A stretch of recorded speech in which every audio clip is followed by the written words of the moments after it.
Meeting is now streaming live on YouTube. Okay. And on the other screen, I've got the bar. Okay, here we are. Yeah, I'm ready to admit. Now, how do I? And on the other screen, I've got. Right. So I need to mute the bar. I need to mute the YouTube. Out of that, okay. You don't need to have it open. Ready to admit. Yeah, just tell me, Cody. How do I mute YouTube? I need to mute so there's no echo. You can just pause it or exit out of that window. Exit out of it. Tell me, Cody. Okay. Okay, exit out of it. All right, I'm going to admit everyone now. Okay, go ahead.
Welcome, everyone. We'll wait for Senator Brady, Chair Brady. Oh, here we go. Here's Chair Brady coming in now. Then we'll start.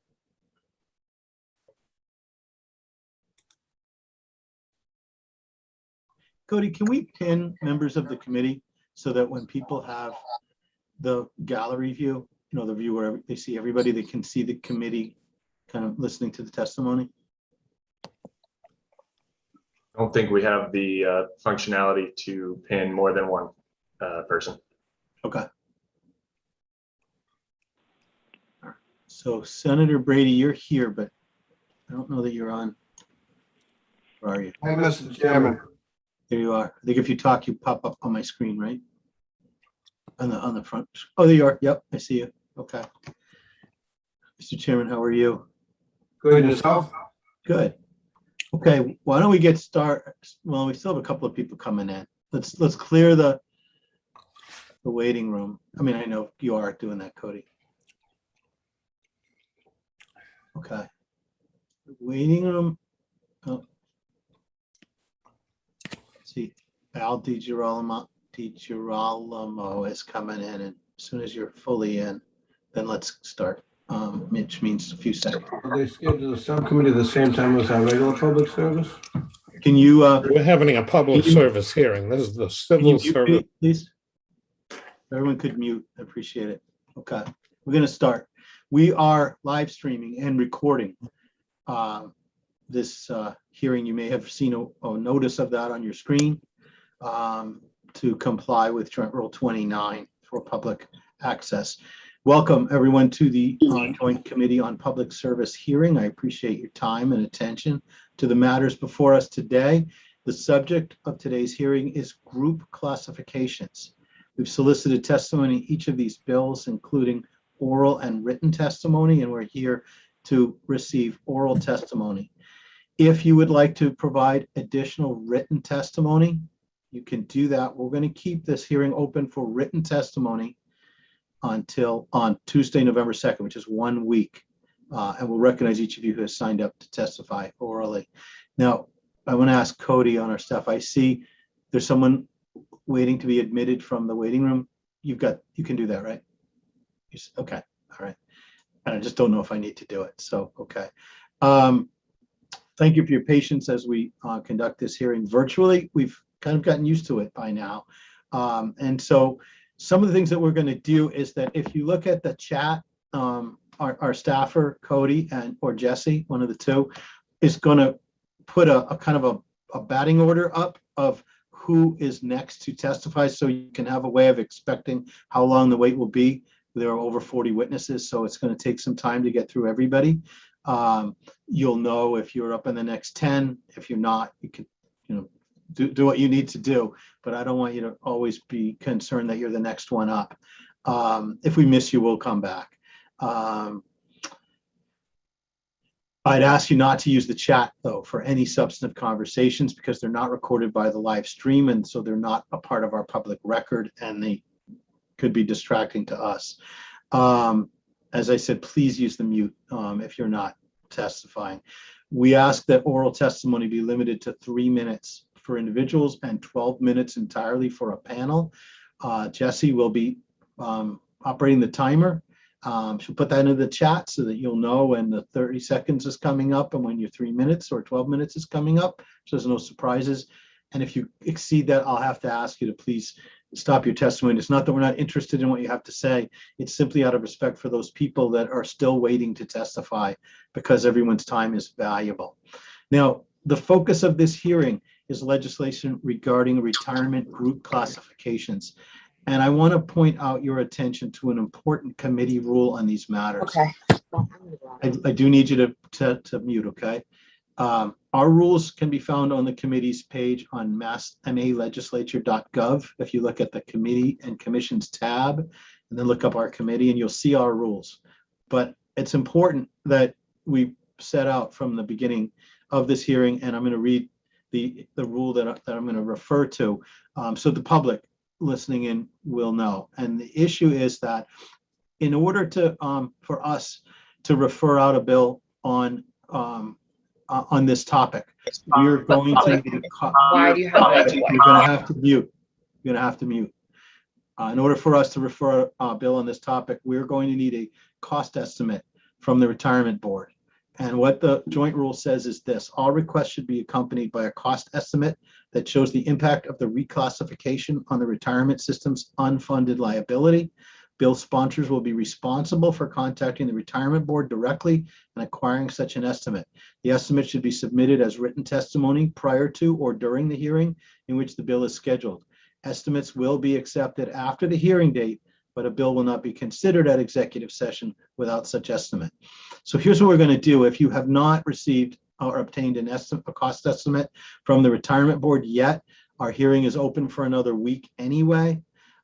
If you don't have it within the week, just tell us in an email to our committee, or you can email me, or you can email Chair Brady.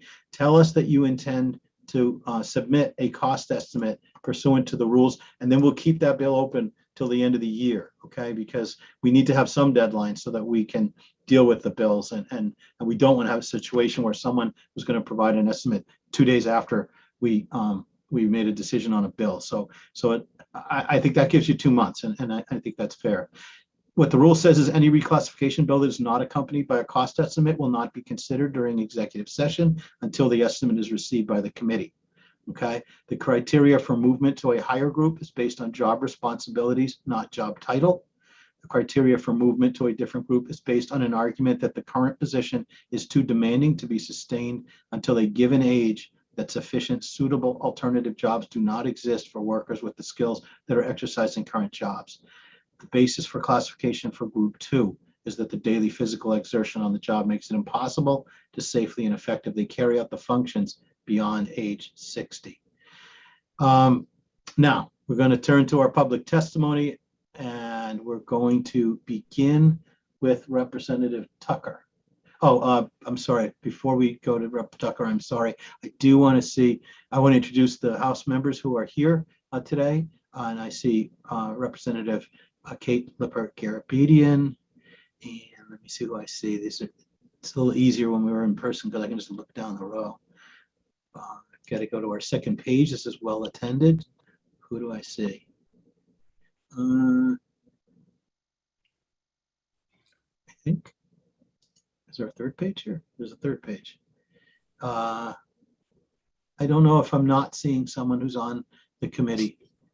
If you don't mind, speak up. Tell me that you're here. Yes. Who is that? Who's saying hi? Hi, good morning. My name is Liliana from Enforced Gear Reviewer. Okay, what I'm asking is members of the Committee on Public Service. I'm sorry. Okay, so now we are going to begin. We are going to begin with Representative Paul Tucker. Thank you, Mr. Chairman. I appreciate the courtesy of taking me first, and thank you to Chair Brady as well. Good morning, everybody. To the chairman, this bill that I put forward is House 2786, which would contemplate a Group 4 retirement for police officers on higher ed campuses. Any campus police officer at a Mass State College, university, or community college would be covered by this bill.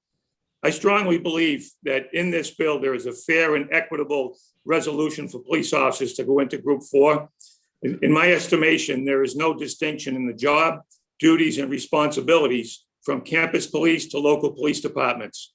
If we take a look at the training, the qualifications, the equipment, and the mission, there is no difference. In fact, the only difference I actually see is the name of the department that the officers wear on their patch and on their badge. Currently, campus police officers in Massachusetts, for the most part, categorized in Group 1.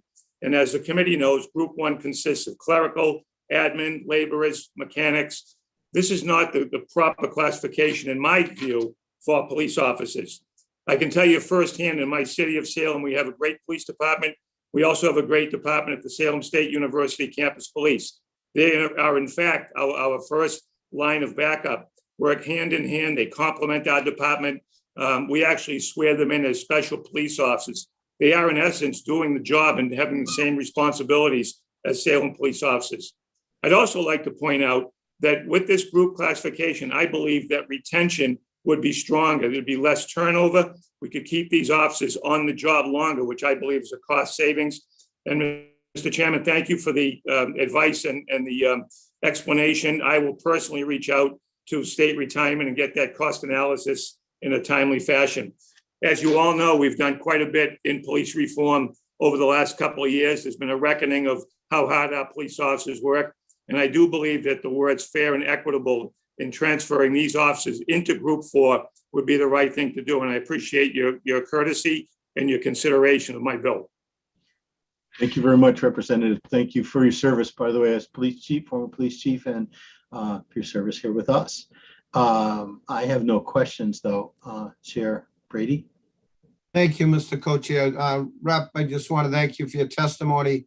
I do have a question. Do you have any info? Has there been much turnover since the police reform bill went into effect with higher ed police officers? Not that I've heard, Mr. Chairman, and I know that there has been some anecdotally I can tell you, and I know at the police chief ranks there's actually been quite a bit of turnover, but I am concerned about that. I'm concerned about retention in general, and particularly on campus law enforcement, some of the turnover that we've seen there and the costs associated with training, equipping, the selection, the hiring. That's why I believe that this bill would actually help for all of those. So your question is a good one. I think it remains to be seen probably over the next year as well as we come out of the COVID. Thank you, Representative. Thank you. Thank you, Representative. Next up, first of all, Vice Chair Higgins has joined us. Welcome. And next up is Dukes County Sheriff Robert Ogden. Sheriff, are you here? I am sorry, Rep. Yeah. Honorable Chair and Committee, deeply appreciate the opportunity to speak to you today on 1688, an act to ensure pension parity for the county jail and lockup employees. Honorable Committee, as a sheriff of the county of Dukes County on the island of Martha's Vineyard, deeply appreciate the opportunity to provide testimony today in support of Senate Bill 1688. This would specifically enumerate officers and supervisor positions at the Dukes County Jail and lockup facilities as classified as Group 4 retirement in Chapter 32. Currently, only the correctional facility positions are specified and specifically listed in Chapter 32, which causes a disparate treatment of positions with the same responsibilities, they work in the same hazardous environment, and only because of the lack of inclusion of jail and lockup personnel by title. Such a clarification of Group 4 membership eligibility would provide pension rights equity for similarity in situated staff, and would allow the Dukes County Sheriff's Office to classify employees properly according to assignment, as well as recognize the title jailer as a function of the Dukes County Sheriff's Office and equal to the position of correctional officer. And if not, this is not a more vital service in the law enforcement community and the court system here on Martha's Vineyard. Our agency serves approximately 20,000 year-round residents who call Martha's Vineyard their home. And in particular, this summer, our population exploded to about 200,000, 20,000 to 200,000. It's an imperative to convey the uniqueness of our agency's work in an isolated geographic location accessible only by air and water. We provide services to 8 local law enforcement agencies, including 6 municipal police departments, environmental, state police, and the Massachusetts Trial Court. They all rely on this regional resource, as there are no other jail or lockups existing on the island of Martha's Vineyard. The Dukes County Regional House of Correction, jail and lockup share the same staff and the performance of all police and custody care and control functions. Yet only the title of officers and supervisors of the county correctional facility are codified as eligible for Group 4 retirement. The proposed legislation would address this inequity and provide parity for those employees with many years of faithful service upon retirement. I respectfully request that this committee report out Senate Bill 1680 favorably in recognition of the essential service of the employees of the Dukes County Sheriff's Office jail lockup facilities, which provide public safety, community pretrial detainees, sentenced inmates, and their families with these services. I respectfully submit this. Thank you. Thank you very much, Sheriff, for your testimony. And I know, especially when the population swells during the summertime, you've got to be tremendously busy and tremendously stressed for resources. So I appreciate the job that you do. Chair Brady. I have no questions. Thank you for your testimony, sir. Okay. Thank you, Chair. Michael Faraji is up next. Michael, are you here? Okay. We're going to go to Patrick Russell.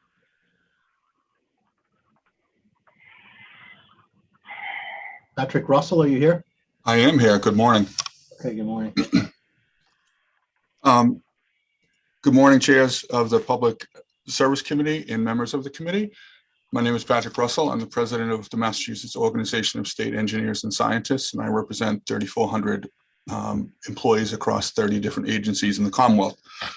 Today, we'll be submitting written testimony on 5 bills, and I'll be speaking on 2. We have 5 bills because we've carved out areas within our membership that we believe should move into Group 2. The first bill I'm going to speak about today is 2797. It's an act relative to moving employees of the Commonwealth who were required to respond to crime scenes into Group 2. It would reclassify forensic scientists employed at the Massachusetts State Police Crime Laboratories into Group 2. Many of these members are required to respond to crime scenes, gruesome crime scenes, and collect evidence from people who are accused of these very crimes. Back at the laboratory system, they analyze all the data and all of the evidence collected day in and day out, collecting over 1,200 samples a month, 100,000 samples a year at violent crimes. Moses has done an actuarial that shows how much it would cost to move these individuals from Group 1 into Group 2. We'll be submitting that with the testimony. Also want to speak on House Bill 2701, an act relative to moving aerial foresters at the DCR from Group 1 into Group 2. There's 12 members there. These members are scientists who monitor trees within the DCR system and also work with MEMA for emergency response. These are the members who climb trees with ropes and are in very hazardous conditions throughout their career and have many injuries along the way. I spoke to one of them yesterday. He was getting ready for today's nor'easter and is anticipating being pulled out to help MEMA throughout the day today and tomorrow and into the rest of this week. We'll also be submitting a actuarial to show how much it will cost to move these individuals from group 1 to group 2. The other bills we have are House Bill 2571 for the MWRA and House Bill 2751. I thank you for your time. I'll take any questions. Thank you. I appreciate it. Along with the actuarial studies, if you still would contact the retirement board. Yes, absolutely. We really are going to stay true to our rule because I think it's just fair that we apply that to everybody. Okay, but I have no question, and I see that Representative Tim Whalen, our ranking member, has joined us. Welcome. And Chair Brady, do you have any questions? I have no questions, Mr. Co-Chair. All right, thank you. Thank you. I'm going to move on to the next name on the list, but I'm going to ask Cody or Jesse, if you see Michael Faraji come through the waiting room, just send me a text so I won't look, but I'll see through the text that he's here. So Charles Goodwin, Massachusetts Communication Supervisors Association.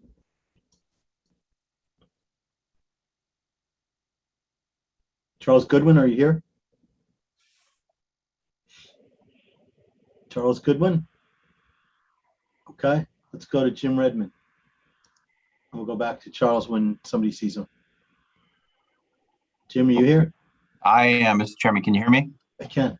Thank you. Good morning, Mr. Chairman, Chairman Brady, members of the committee. Thank you for your time. I'd like to offer brief testimony today on 4 bills that the committee has had over the years. And at the outset, just want to thank for the ongoing support.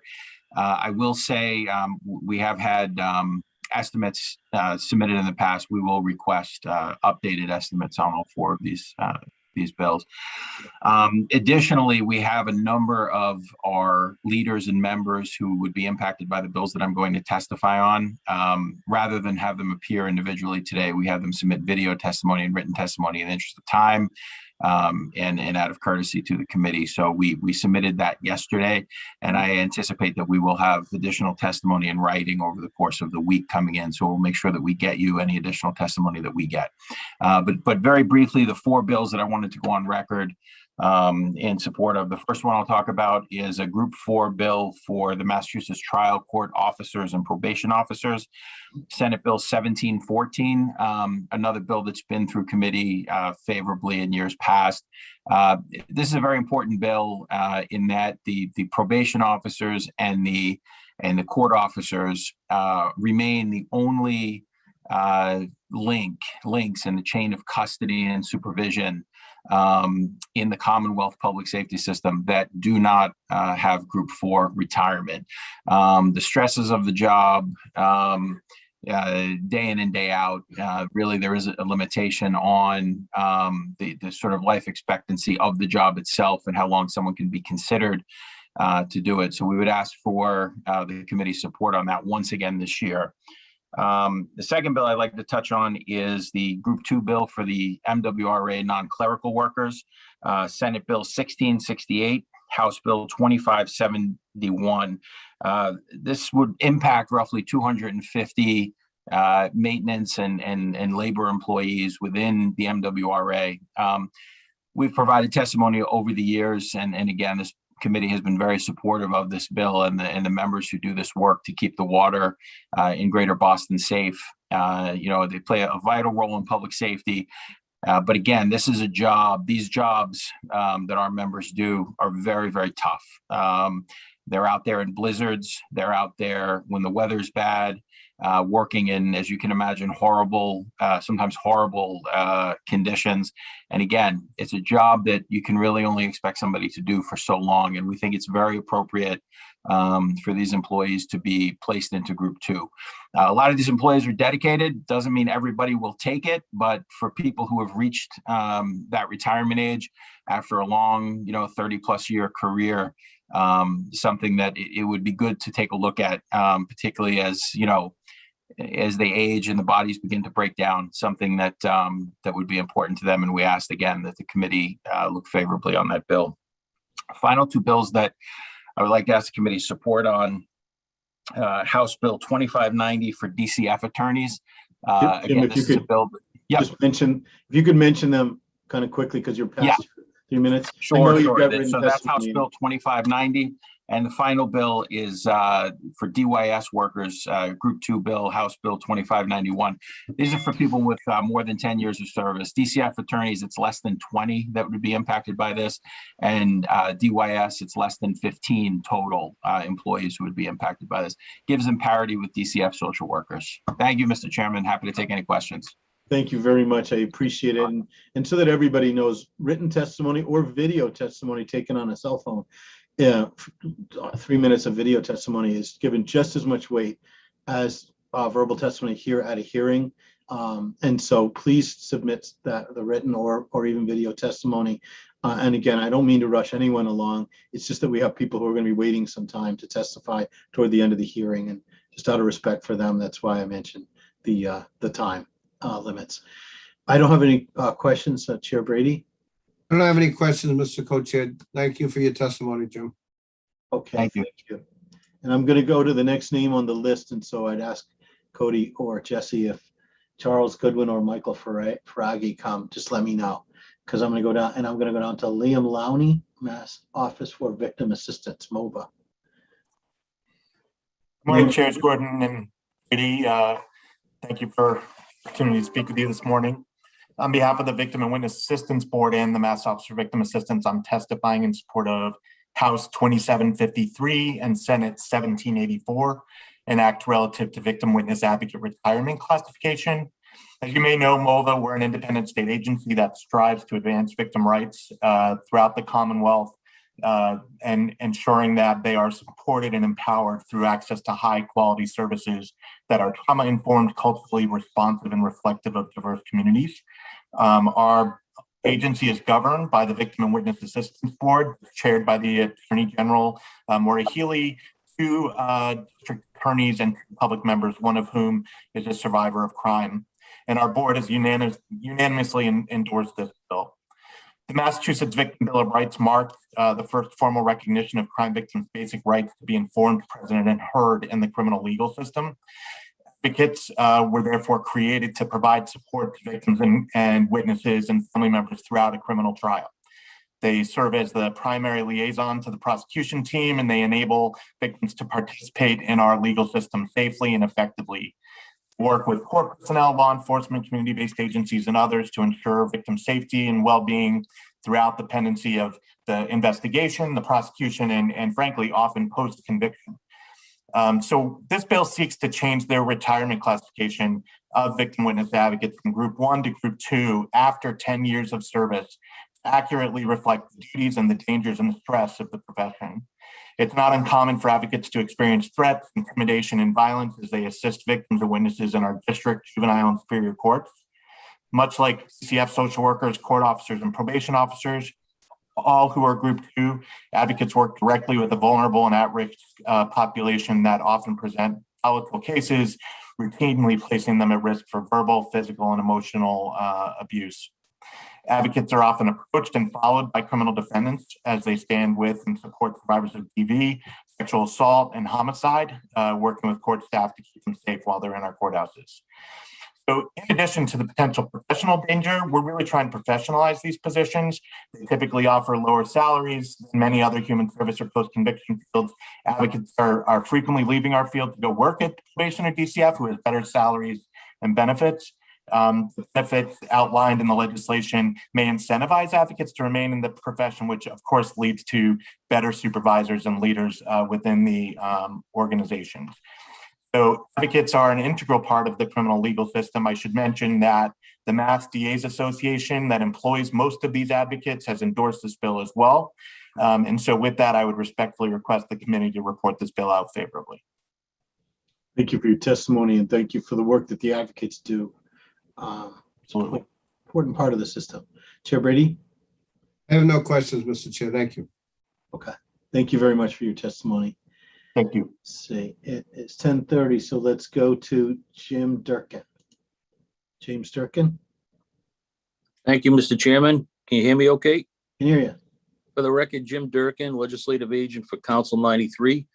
Here to express our support for 8 bills, Mr. Chairman, but since we're going to do written testimony later this week, I'm going to focus primarily on one bill filed by Representative Tucker, and that is the Group 4 for higher education officers. Mr. Chairman, I think most people would agree that there are inequities in the state classification system, and in some instances, they've existed for decades. I also think it's fair to say that in some instances, some workers were wrongfully classified at the start of legislation establishing the system. But for the most part, the overwhelming majority, reclassification warranted due to changes not so much in job title, but rather due to significant changes in duties, responsibilities, and risks associated with the job. And this is clearly the case for the police officers this legislation seeks to help. Currently, the police officers protecting the campuses of UMass are classified as Group 2, which has been the case for decades. But at the same time, the roughly 200 men and women protecting every other public higher education campus in the state, including urban campuses of Fitchburg State, Mass College of Art and Design in Boston, and 22 other state university and college campuses are in Group 1. The same group as clerical workers, teachers, and librarians who work on these campuses. And it appears as though one of the primary reasons that UMass officers started out at Group 2, while everybody else was at Group 1, has been related to whether or not the officers carried firearms. It's our understanding the UMass officers, who we do not have the privilege of representing, have carried the firearms for decades, while most of the officers represented by ASME did not carry weapons for many years. But now, with the exception of one campus, all officers protecting the students and staff on state university and college campuses carry firearms, as they should, given that our college campuses stopped being the safe havens they used to be many years ago. And I should note as an aside that we're attempting to deal with that one college holdout through a separate bill. With these inequities, Group 1 for our officers and Group 2 for the UMass officers have been in place for decades, despite the fact that these officers have completed the same training, have the same responsibilities, the same powers, and face the same dangers as their counterparts working for cities and towns. And if there's been any doubt over the years as to whether or not these officers are on the same level as their fellow officers in municipalities, that doubt was put to rest in 2020, when the Massachusetts legislature passed Chapter 53 of the Acts of 2020, commonly referred to as police reform. The bill expressly identified a law enforcement agency as any public or private college or university police department, right alongside the state police and a city or town police department. And most importantly, for today's purposes, define law enforcement officers as any officers working for those law enforcement agencies. And you'll see those definitions right at the beginning in section 1 of the bill. But look, Mr. Chairman, this isn't about being bound by legal definitions that were established in the last session. It's about recognizing a long overdue injustice.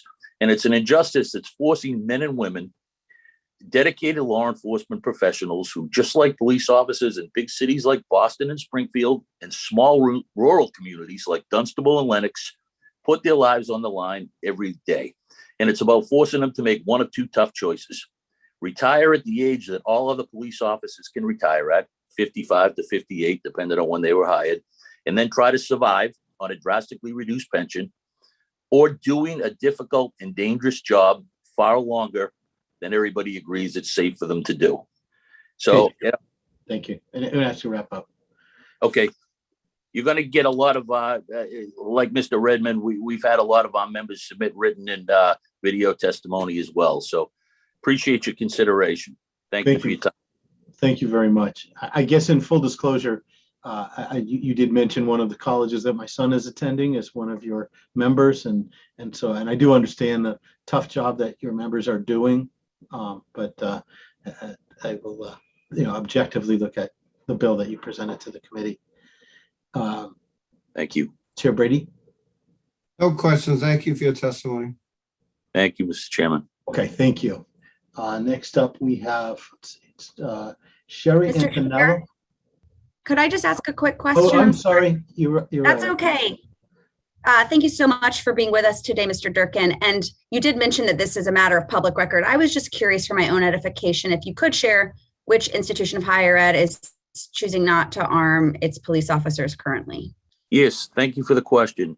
It is the Massachusetts College of Art and Design, which ironically is in one of the more dangerous areas of the city of Boston. And just to give you a little bit more background, and we see this as another kind of hole in police reform, the decision to arm is left up to the individual boards of trustees at the college.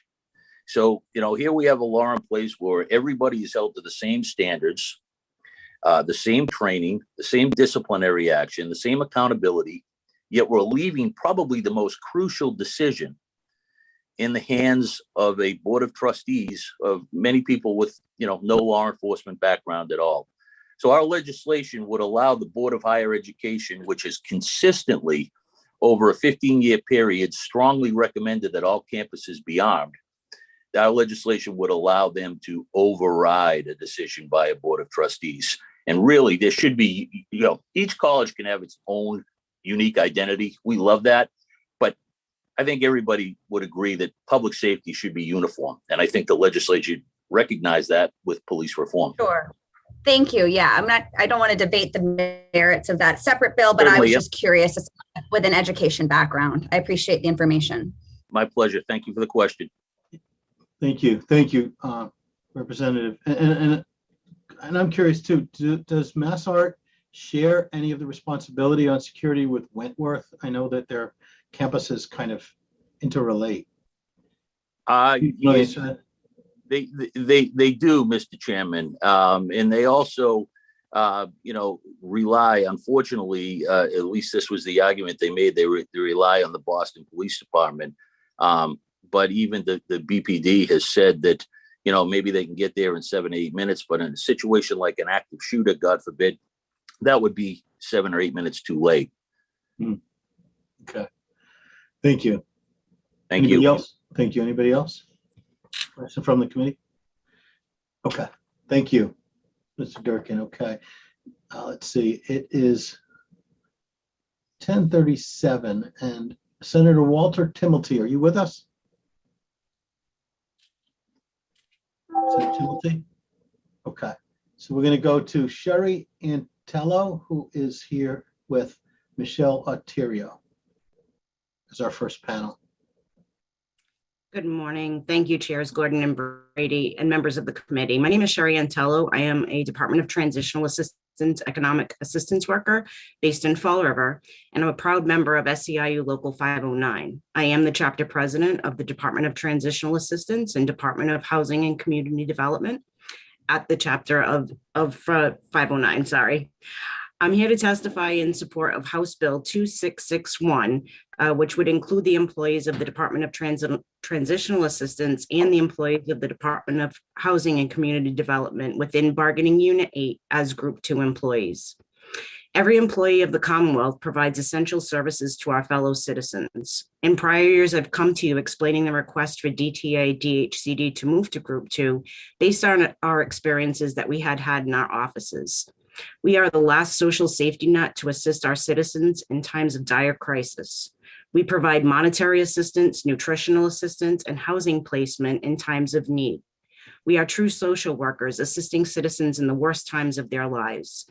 Normally, we assist 1 in 8 citizens of this Commonwealth. Since the beginning of the COVID-19 pandemic, our work took a forefront in society. Many did not realize the services we provide.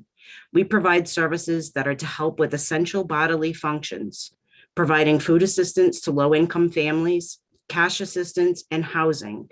If you do not eat, you die. If you do not have shelter, you are exposed to the elements. If you do not have money, you cannot purchase necessities such as diapers and clothing for your children. The pandemic certainly was not easy for any of us. We moved our entire agency operations from in-office to remote work within 3 weeks without a break in service to our clients. We had a 40% increase in SNAP applications as the country shut down. Cash applications surged as people waited for unemployment. Many of our citizens did not know where their next income or meal would come from. We balanced this as workers while attempting to navigate the pandemic in our own personal lives and continue to assist our communities. We were there and available to help. The stress that caused us was insurmountable each and every single day. Some of our workers were forced to figure out how to balance what was happening in their personal lives while working. We lost coworkers due to COVID-19 and needed to grieve that while we worked. Each and every day we were faced with challenges that no one could have ever expected. We carried on and came through for our communities. With schools being shut down, homeschooling became an immediate adjustment to society. Some children, unfortunately, get their only meals at school. Pandemic EBT was a newly crafted assistance to provide nutritional assistance to children who were suddenly being homeschooled. As a new program, it certainly had its challenges. Our staff answered those calls and questions. The stress alone this caused will certainly never be forgotten by my coworkers. The stress and strain has been insurmountable and cannot be sustained for many years at a time. Our work is crucial in assisting society. We help those in stressful situations every day, and this pandemic added an additional level of stress we will never forget. We are proud of the work that we do. However, it is certainly not easy moving from crisis to crisis every day, from family to family. We will submit our cost estimate from the retirement board as soon as possible, and we respectfully ask that DTA and DHCD be moved to Group 2. Thank you. Thank you. And you're here with Michelle Ontario. Michelle? Yes. Hi, thank you so much. My name is Michelle Alterio. I am a cash worker, TAFDC worker at the Malden Department of Transitional Assistance, and I'm also the vice president of the region. So I am there assisting the offices of Lowell, Lawrence, and Malden. So for me, my experience is as a cash worker, I have previous to the pandemic and now currently moving forward with the Commonwealth's future of work model.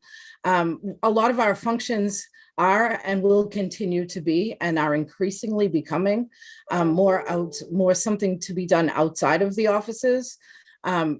Previously, we've come to you and we've been able to actually lobby, and we've been able to get metal detectors in our offices. However, now we're talking, so that was helpful. We're collecting numerous weapons, but we're seeing ourselves, we are still home. We're re-entering into our offices for the most part on January 3rd, but we're still self-service, doing a lot of self-service in the offices. But as we're coming back into the offices, we're expected to do site visits. We have full engagement workers, self-sufficiency specialists, client assistance coordinators, DV specialists. These are people that go out into the field. They go out and they go to the vendor programs. They meet the clients where they are. So there are lots of responsibilities that have been increasing with us as we are returning to work, going outside into the office and being at this risk. You know, as a cash worker, there have been numerous times where I've had to go to a home visit. I've had a disabled client who's bedridden and unable to get out of bed. I've had to go to hospitals to make sure that people are getting their applications done. If I need to go somewhere to pick up their verifications because they don't have a ride and they're unable to get out of bed, I will go to their house to pick up their verifications to make sure that their cases are getting processed and they're getting the assistance that they need, because they're at their most vulnerable state in their time of life right then. So it's my job to be able to help people move forward, to assist them in their pathway to economic self-sufficiency, to be able to be that conduit between between our agency and then hopefully moving towards Social Security if they're able to be disabled. But when we're entering into people's homes, we don't know if there are, you know, a dog behind the door. We don't know if there's a domestic violence situation. We don't know what happens in our vendor programs. You know, things are always at a risk. We're constantly trying to keep up. We deal with things moving from crisis to crisis, and we just look to be able to align with a sister agency like DCF, who does a lot of the same kind of home visit situations and out there in the community, making sure that they're meeting clients where they need to be. In dealing with the high risk situations, we just want to make sure that you understand that we just respectfully request the support of our Group 2 bill for DTA and DHCD as we deal with very at-risk populations and very at-risk situations on a regular basis. Thank you. Thank you very much for your testimony. Now I see in the chat that there is another person who would like to testify on this panel, but what we've done in this, and that's fine, but what we've done in this committee is rather than have all of the electeds testify all up front, for the members of the public, it means that you would have to wait till their testimony is given. We've asked the electeds to pick a time and come in and testify then, and that we would get them in through then. And so Senator Timilty has joined us at the time that we agreed to. So what I'd like to do is I'm going to take Senator Timilty, your testimony, and then we'll come back to Joseph Malone and we'll complete this panel. Okay, so Senator Timilty, you're up. Chair Gordon, good morning, Chair Brady, and of course, distinguished members of this committee. Thank you for the opportunity to testify today regarding Senate Bill 1784, an act relative to victim, witness, advocate, retirement classification. I have filed this legislation in collaboration with the Massachusetts Office for Victim Assistance, or commonly referred to as MOVA, led by Executive Director Liam Lowney, who will also be testifying today. MOVA is the independent state agency responsible for protecting and advancing victims' rights across the Commonwealth. In short, MOVA does outstanding work by providing support to victims and survivors of crime in the Commonwealth of Massachusetts. MOVA provides access to high-quality services that are trauma-informed and meet the needs of our diverse communities across this Commonwealth. Workers on the front lines include victim witness advocates who ensure that crime victims, their family members, and witnesses are fully informed of their rights as mandated by the general laws of the Commonwealth of Massachusetts. Chapter 258B, the Victim Bill of Rights.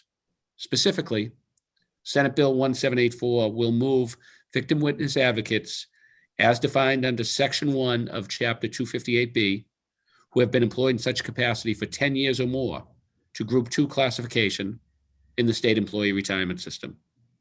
In making this change, these advocates will be given classification more in line with the similar at-risk court positions, including court officers, probation officers, and Department of Children's and Family Social Workers, all of whom are in Group 2. Furthermore, this legislation is endorsed by the Massachusetts District Attorneys Association. This bill was reported favorably from the Joint Committee on Public Service in the last 2 legislative sessions that it was filed. I hope that this will be the case again. With that, I respectfully request a favorable report for Senate Bill 1784, an act relative to victim witness advocate retirement classification. With that, Chair Gordon, Chair Brady, and members of the committee, I look forward to collaborating with my colleagues on this committee and at MOVA on this important legislation. With that, thank you, Chair Gordon, Chair Brady, members of the committee. I'm more than happy to answer any questions that the committee may have for me. Thank you. Thank you very much, Senator Timilty. We did have testimony previously from Mr. Lowney, who made an equally powerful presentation in support of the bill. So thank you for doing that. Chair Brady, do you have any questions? Thank you, Mr. Co-Chair. No, just want to thank you, Senator Timilty, for your testimony. Thank you very much. Look forward to working with you, Chair Brady, you, Chair Gordon, and the members of the committee moving forward on this and a host of other issues. Thank you. Thank you. Anyone else from the committee have any questions? Okay, thank you very much. So what we're going to do is we're going to move back to testimony from the panel on H2661. And I realize, again, to the people who have signed up timely to testify, we do respect that you took the time to do that. Where this is an existing panel and they're within the 12 minutes, we'll just hear from Mr. Malone to complete that testimony. So Joseph Malone, are you out there?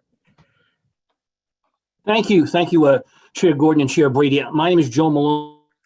I've worked for the Department of Transitional Assistance for 37 years. A problem local 509, I'm the regional vice president who covers Salem and Chelsea. And we really would like to move to Group 2. Our work is under a tremendous amount of stress on a daily basis. We deal with people who are hungry, who are really low income, in some instances have no money at all, no source of income, live under very stressful conditions, and it can be very stressful for the workers who deal with them both in DTA and DHCD. DHCD deals with the homeless population, and sometimes we have people bringing their belongings into our office. They have nowhere to go. They're upset. They're tense. It puts a lot of stress on the members I represent, and they've done an excellent job. A lot of patience, a lot of compassion over the years. And sometimes we have ex-offenders coming into our offices, people with emotional and mental problems. They can be explosive. They can be really volatile at times. And it's a very difficult job to be in as you get older. And I really feel that moving our people from group 1 to group 2 is something I always hear whenever I go to Chelsea or Salem. When I used to work in Somerville and Revere, the more seasoned workers really want that group 2. They really need to move on with their lives. The job is very stressful. It's even more stressful as you get older. And I want to thank you for your time, and I would hope that you would consider moving both the DATA and the DHCD staff into group 2. Thank you very much. Thank you very much, Mr. Malone, for your testimony. Chair Brady, do you have any questions? I have no questions, Mr. Co-Chair. Okay, and anyone from the committee have any questions? Be hearing none. Thank you very much to the panel for your testimony. We'll certainly consider these issues. We move on to our next panel. We've got Scott Rogers, Frank Coughlin, Candace Fournier, and Michelle Lapham on H 2561.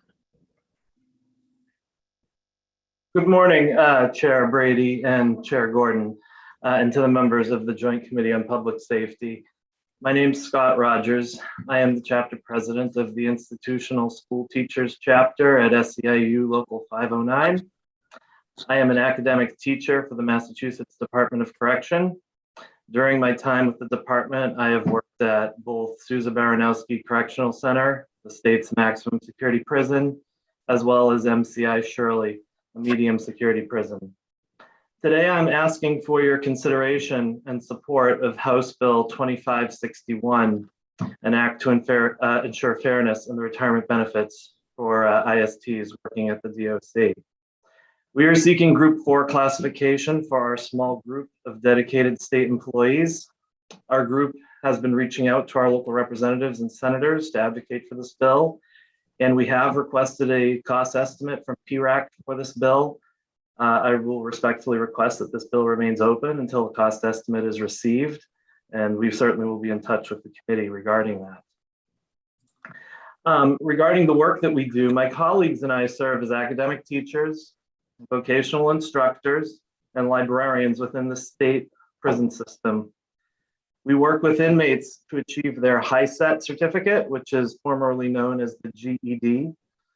Vocational training such as culinary arts, building trades, barbering, automotive repair, and basic computer skills. Each day, the members of our department face significant challenges and risks when we report to work in the state prison environment. We work in academic classroom settings, kitchens, barber shops, auto repair shops, and wood shops. We perform our jobs while we are not in the direct proximity of correctional officers, often with one staff member to 12 inmates or more in a shop space or in a classroom. We have endured assaults on staff over the years, and we deal with the challenges that the inmate population presents to us on a daily basis. Many of my colleagues utilize tools with their inmates, such as kitchen knives, barber clippers, scissors, razors, hand tools, power tools, etc. These devices, if they get into the wrong hands, can pose a serious threat to the staff, the inmate population, and the larger facility. During my time with the department, I've been a witness to inmate fights and staff assaults. I have tasted pepper spray after CO staff has to separate inmates engaged in a brutal fight right outside my classroom door. I have worked during lockdowns, disorders, and riots. Despite all of these challenges, we continue to serve our student population while they work towards earning their high school credential, their OSHA card, their ServSafe certificate, Arbor licenses, just to name a few. In an era of criminal justice reform, our group plays a large role in reducing recidivism and supports the reentry efforts of our department. We offer our inmates the opportunity to change their lives, to support their families, and to have the potential for generational change that improves equity in a variety of communities across our states, including the ones you represent. At this point, I'd like to yield the rest of my time to some of my colleagues who would like to share their personal experiences of working with inmate students. Thank you. Thank you. Candace? Hello, my name is Candace Fournier, and I am a teacher D, also known as a head teacher at MCI Norfolk. Prior to my current position, I was a teacher C at Susan Baranowski Correctional Center for over a dozen years. During that time, I was exposed to a lot of violence, both inside my classroom and immediately outside my door. Inmates attacking each other in both small and large groups, often gang-related, other times not. I was forced to maintain their care and custody during extended emergency situations. As my colleague mentioned, exposed to chemical agents such as pepper spray. I've had blood splattered across my classroom walls. And on one particular occasion with a large gang group right within my doorway in the hallway of my classroom, as I was trying to secure my door, was thrown against the wall by an inmate trying to get into the fray. When I was able to get back on my feet and lock the door, I was locked in my classroom with more than a dozen very angry inmates who were upset with me for not letting them get involved in this very large altercation. Due to the increased mental health issues that the Department of Corrections is forced to deal with, we deal with these issues as well in our classroom, as well as students battling substance abuse issues, making them very dangerous and unpredictable.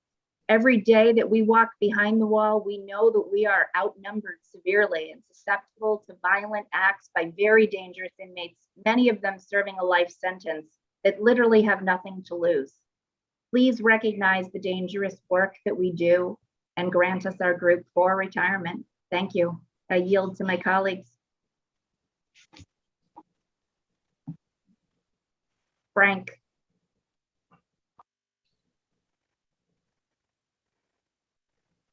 Hi, my name is Frank Coughlin. I'm an education specialist with the Department of Corrections, and I've been one for over 32 years. I'm also a hostage negotiator and a crisis intervention responder. During my tour, I've witnessed and been involved in breaking up inmate-to-inmate fights, inmate assaults on staff, and also talking down suicide attempts.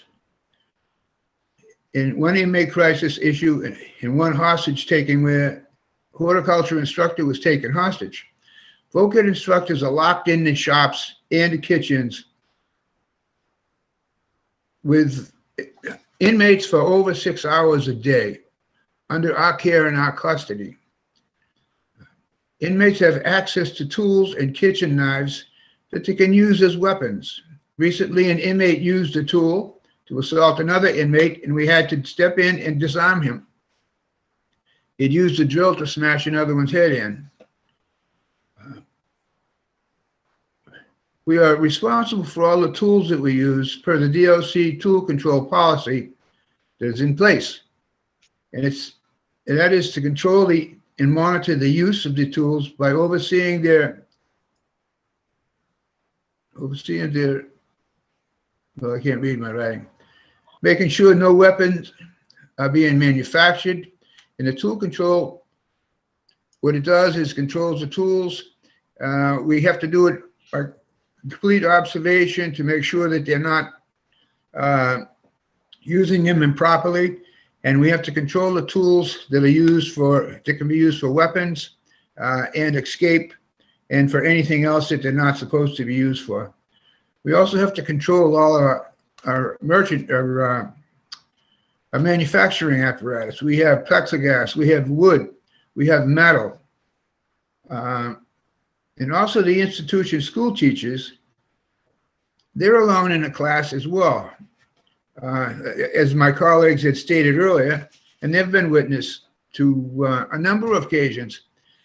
And one good thing about the institute, not this is more than one good thing, but there's the inmate teachers are able to determine if this inmate's not acting as he should be acting. And like, especially around the holidays, they usually can observe this inmate and you see that he's not acting like he usually does. And what they'll do, they'll contact mental health. And that prevents, a lot of times that prevents a suicide, or some kind of inmate might be a gang member planning a hit, what they call a hit. And often the hits come in from the street. So that's how, and we're constantly under the threat of being assaulted. I myself was assaulted, was threatened just last week that someone would choke the hell out of me in a minute. So I said, I had to talk that inmate down, because I was trained to do that as a hostage negotiator and a crisis intervention responder. So on a number of occasions, we've had to do that, even in my building. We work alone without any corrections officers overseeing us. And like I said before, we have all these weapons, the tools that could be used as weapons. And the kitchen workers, at one time, I actually had to. Mr. Coughlin, I'm just concerned. I want you to leave enough time for your colleague, Ms. Latham, to tell. Okay, I'll be done 1 second.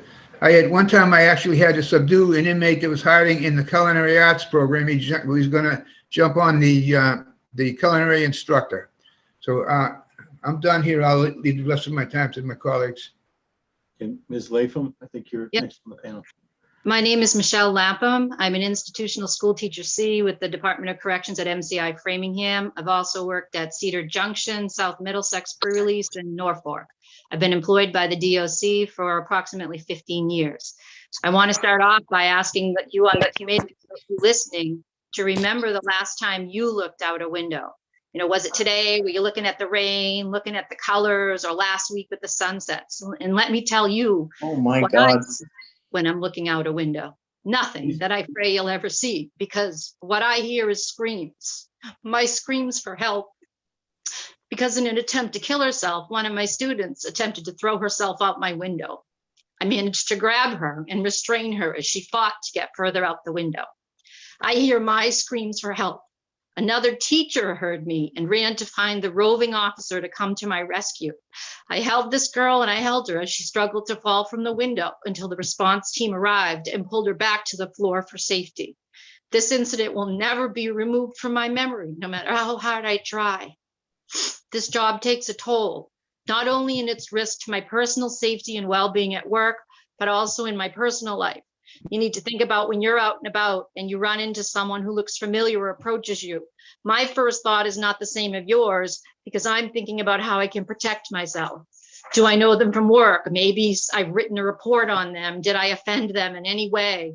Is the safety of my family at risk? Every day I enter the facility, I'm required to take a body alarm to wear on my person. I'm required to understand that while Frank is a hostage negotiator, the DOC actually has a no hostage policy. It says that inmate demands will not be acceded to. I have to understand that should I be taking hostage, and there's no negotiation if they don't want to. I'm required to annually take such trainings as security awareness, inmate substance abuse, use of force, de-escalation. There is not an officer in my room. Often the officer assigned to the education areas rove and may not even be on the same floor. I am the first responder should anything happen. I've been assigned to work with inmates in therapeutic cubes, restart chairs, restricted housing units. I've had to work with inmates who have to use flex pens to reduce the chances that he or she would stab themselves or others who work with them, and inmates who would eat their own flesh and self-mutilate when possible. These are not children. These are adults. They're adults convicted of serious crimes of bodily injury and property damage, and I am in a room with multiple numbers of them. According to the 21 DOC fact cards, 88% of the prison population has a sentence of more than 5 years. 64% have 15 years to first-degree life. May 2021, there's a 6-year upward trend with a majority, which is 75% of criminally sentenced females and 78% of men are incarcerated for violent governing offenses.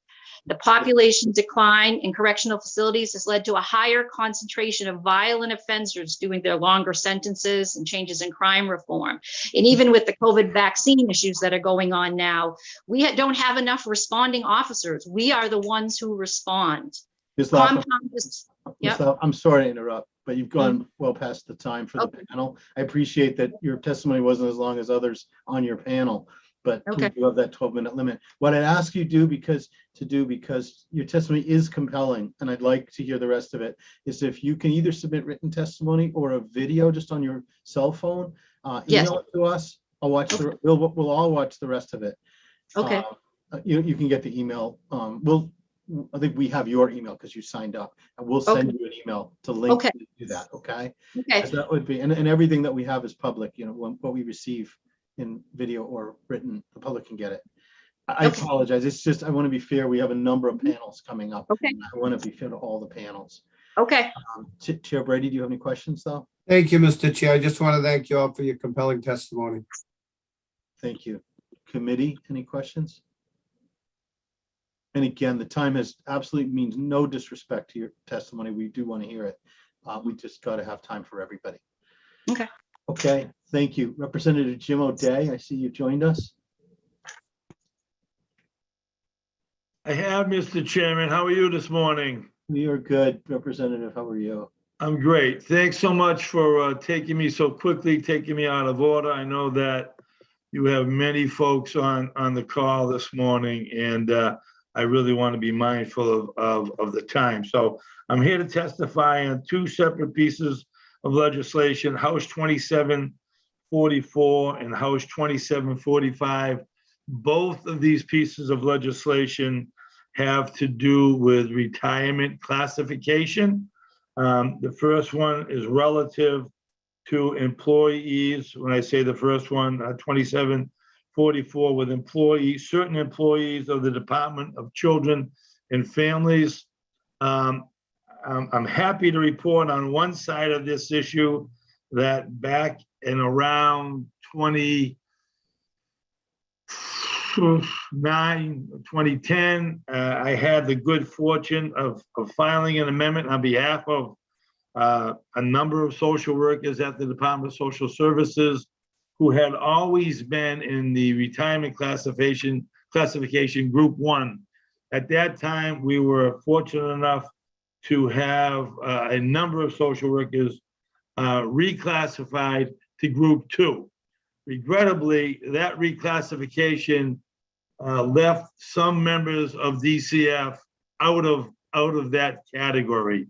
And so this particular bill today is an effort, which has been an effort of mine since that original approval of a number of workers going into group 2 to get the rest of these workers who are doing the same difficult work as the ones that were initially approved into the group 2 classification.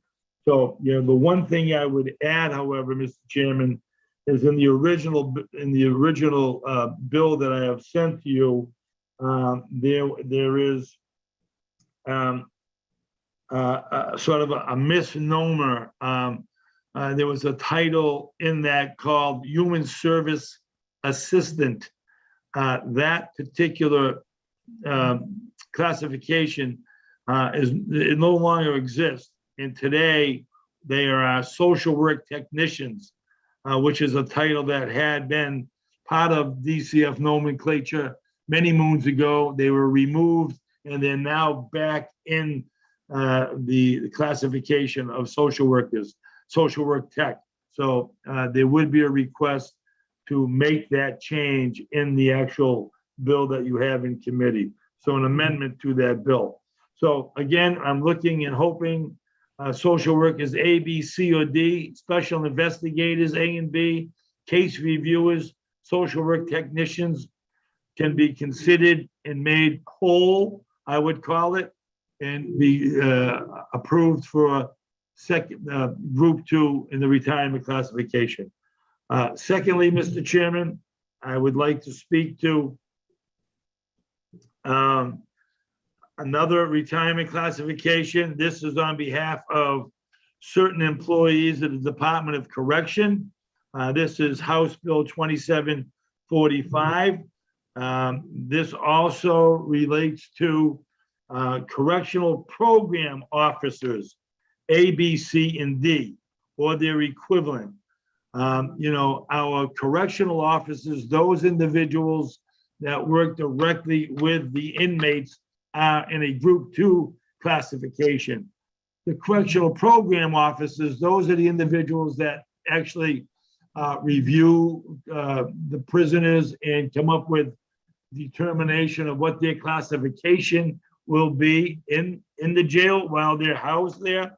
So they're dealing with the same population as the correctional officers are dealing with. And I can tell you that for over 24 years, I was a social worker for DCF, but at that time, I certainly was on a number of executive board groups and others with CPOs, and it never made sense to me why this group of workers would not be considered and receive the same benefits, if it's indeed a benefit, as the correctional officers. So again, I think this is a matter of equity for those individuals who work in the programming end of corrections, yet they are dealing with the exact same clientele population as the correctional officers. So I hope that both of these bills can be given serious consideration and an ought to pass designation from your very illustrious committee. Thank you, Mr. Chairman. Thank you, Representative O'Day, for your testimony. Chair Brady, do you have questions? Just to thank the representative for his testimony as well. Thanks, Senator. Anyone from the committee? Okay, thank you very much for testifying. Thank you for taking me out of order. Greatly appreciated. Thank you. We're going to move to a panel. Stephen McNutt and Senator Pangiatakis. Good morning, Chairman Gordon, Chairman Brady, members of the Public Service Committee. My name is Lieutenant Stephen McNutt. I currently work for the Massachusetts Port Authority Police Department, and I currently serve as president of Local 170 for Massport Police, which is the New England Police Benevolent Association. Please accept my testimony in support of the following House bills: 2736, 2737, 2796, and Senate Bills 1749 and 1754. The Massachusetts Port Authority Police is one of the only Massachusetts law enforcement groups not classified as Group 4 for public retirement purposes. These bills seek to redress this historic inequity in the retirement classification of Massachusetts Port Authority police officers contained in Mass General Law, Chapter 32, Section 3, by allowing them opportunity to be moved from their current Group 2 retirement classification into the more appropriate Group 4 retirement classification for public safety employees. This change in retirement classification is further warranted when you look at their professional law enforcement status, current police reform agency identification, and the risk involved in all Massport Police's anti-terrorism responsibilities and full community policing duties. To achieve this mission, it is accomplished through regular multi-jurisdictional drills and exercises in partnership with local, state, and federal military agencies.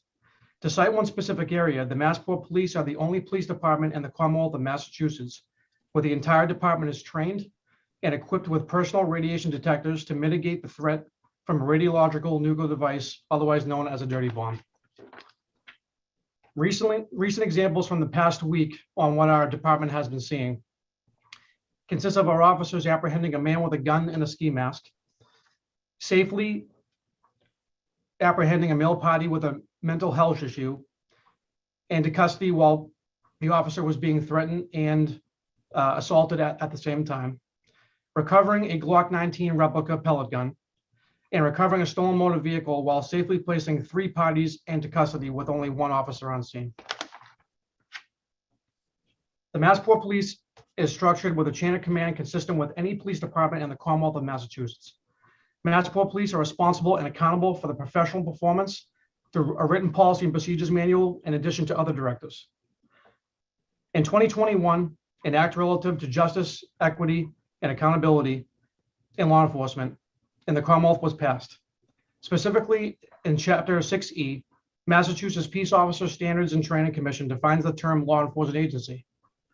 Law enforcement agency is a state, county, municipal, or district law enforcement agency, including but not limited to a city, town, or district police department, the Office of Environmental Law Enforcement, the University of Massachusetts Police Department, the Department of State Police, the Massachusetts Port Authority Police Department, otherwise known as the Port of Boston Authority Police Department,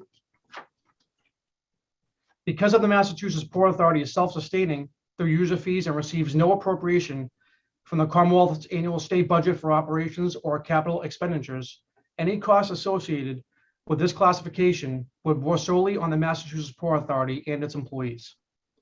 This change in retirement classification is not mandated, but would be left to the election option of the Massachusetts Port Authority and the Massachusetts Port Authority Employees Retirement System. This would be consistent with the option given to municipalities for placing uniformed employees of a municipal or public emergency medical service who are certified at any level Department of Public Health as an emergency medical technician in Group 4. Thank you. I just want to point out you have exceeded the 3 minutes. And I think if you have written testimony, please submit that. We'll read all of it. Yes, and I just finished my testimony. I just want to thank, well, and I just want to thank you for your time, Mr. Chairman. Thank you very much. If there's just one thing, go ahead. I just want to thank you for your time. I actually just reached the last sentence, so it was Oh, perfect. okay. I thought you said one thing. Okay, thank you. Thank you. Is Steve Pangitakis here, Senator? Okay. Thank you for your testimony. Chair Brady, do you have any questions? No, thank you for your testimony, Lieutenant. Anybody from the committee have any questions? Mr. Chairman, if I could for one moment. Yep. Mr. Chairman, it was my it was my pleasure to file this bill, House 2796, on behalf of the Massport Police and the New England Police Benevolent Association. During my time with the state police, for a period of time, I had an office down in Black Falcon Terminal, and I dealt directly with the Massport Police. I've seen firsthand the important work that they do. And one of the things that gets lost in particularly is their critical Homeland Security role that they play, particularly when it comes to the Conley Terminal. The state police really don't patrol down there, and we rely very heavily on the Massport Police to step up and be the tip of the spear, so to speak. Thank you. Thank you very much for that. I appreciate it. Representative. Your Representative. Anyone else? Thank you very much. Thank you for your testimony. And next, we're going to go to James Pawlowski on H 2591. Mr. Pawlowski, are you here? I think I'm pronouncing it right. Okay. We're going to go to Jeffrey Clunan. Jeffrey Clunan. Okay, the next we have a panel that involves Patty Sheehan, Kathleen Nugent, and Damian Cody.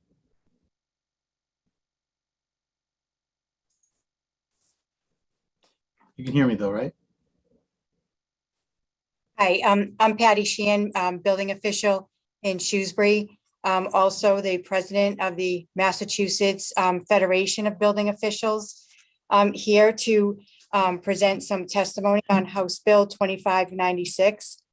All Federation board members are representatives from one of the 4 regional professional associations in the state. We're licensed under the Massachusetts Division of Licensure. The Federation is working to ensure structures in the 351 communities are constructed and occupied in a safe manner. The Federation's mission is to increase public awareness of the role of building officials play in ensuring public safety in the built environment, to advocate for responsible and reasonable building code development, and to be involved in the legislative process whenever our profession or the safety of the citizens in the Commonwealth may be impacted.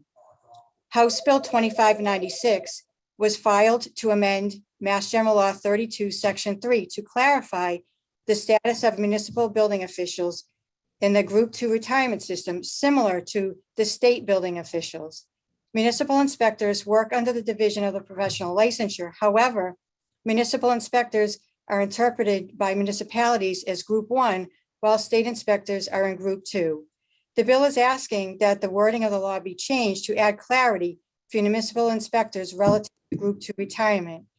Building officials are essential workers, which has been clearly demonstrated during COVID. Municipal building officials are also often assigned many roles within our respective municipalities. There are fewer than 600 building officials certified in the state of Massachusetts for our 351 communities. Bringing the municipal building officials retirement group in line with the state building officials would help attract and retain employees in this important profession. I'd like to now introduce the Vice President of the Federation, which is Kathy Nugent.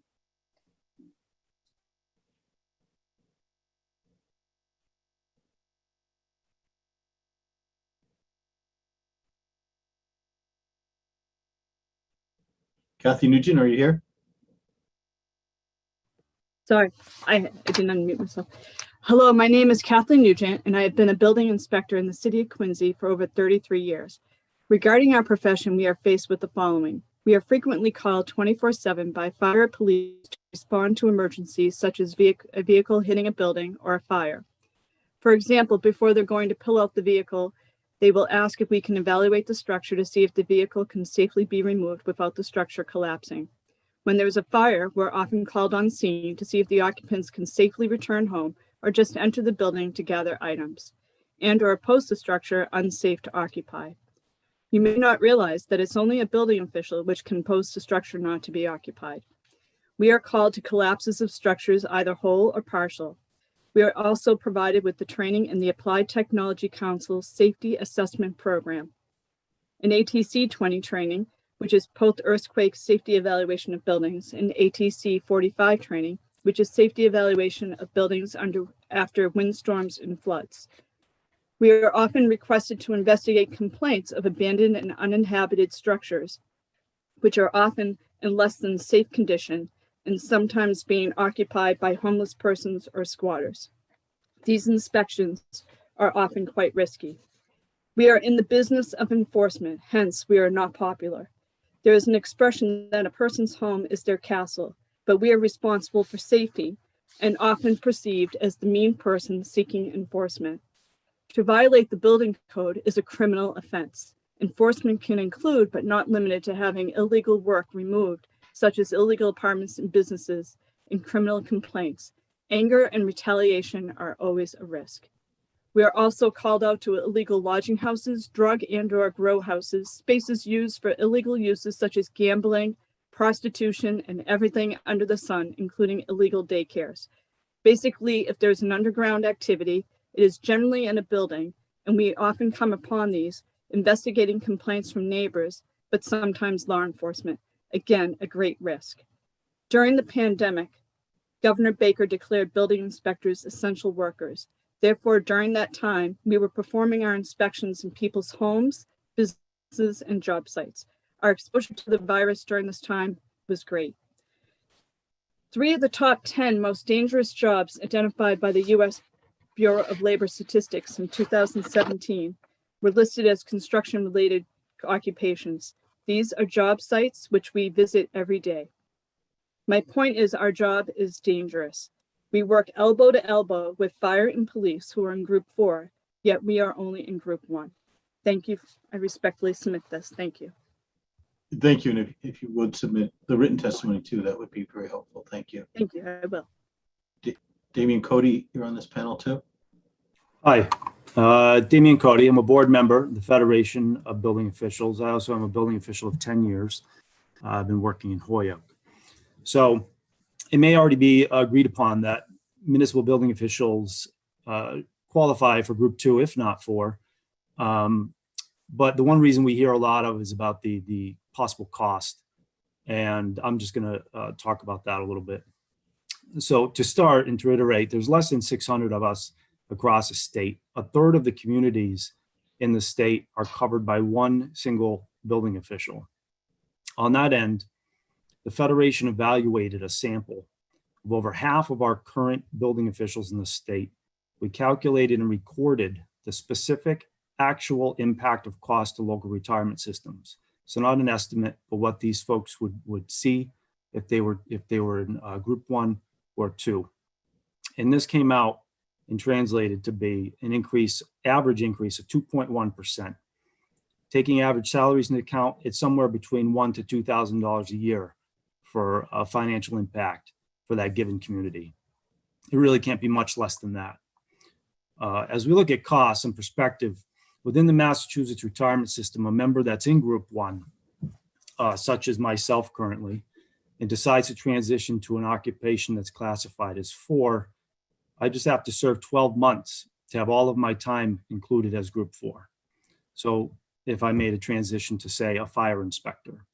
Most state and municipal employees won't consider making that transition of a change because you're looking at a lot of group one is the 9 to 5, we've heard it today, 9 to 5 occupations, clerical workers. But in our case, there is not really a higher risk of our profession to those that are typically in group 4. So there's not much of an incentive financially for us to stay as building officials if we have that opportunity. It's clearly not an office environment for us, given that we're taking the equal amount of risk as a typical group 4 member. Moving on to a fire inspector, for example, is not out of the question. A lot of us, including myself, have little incentive to remain as a building official.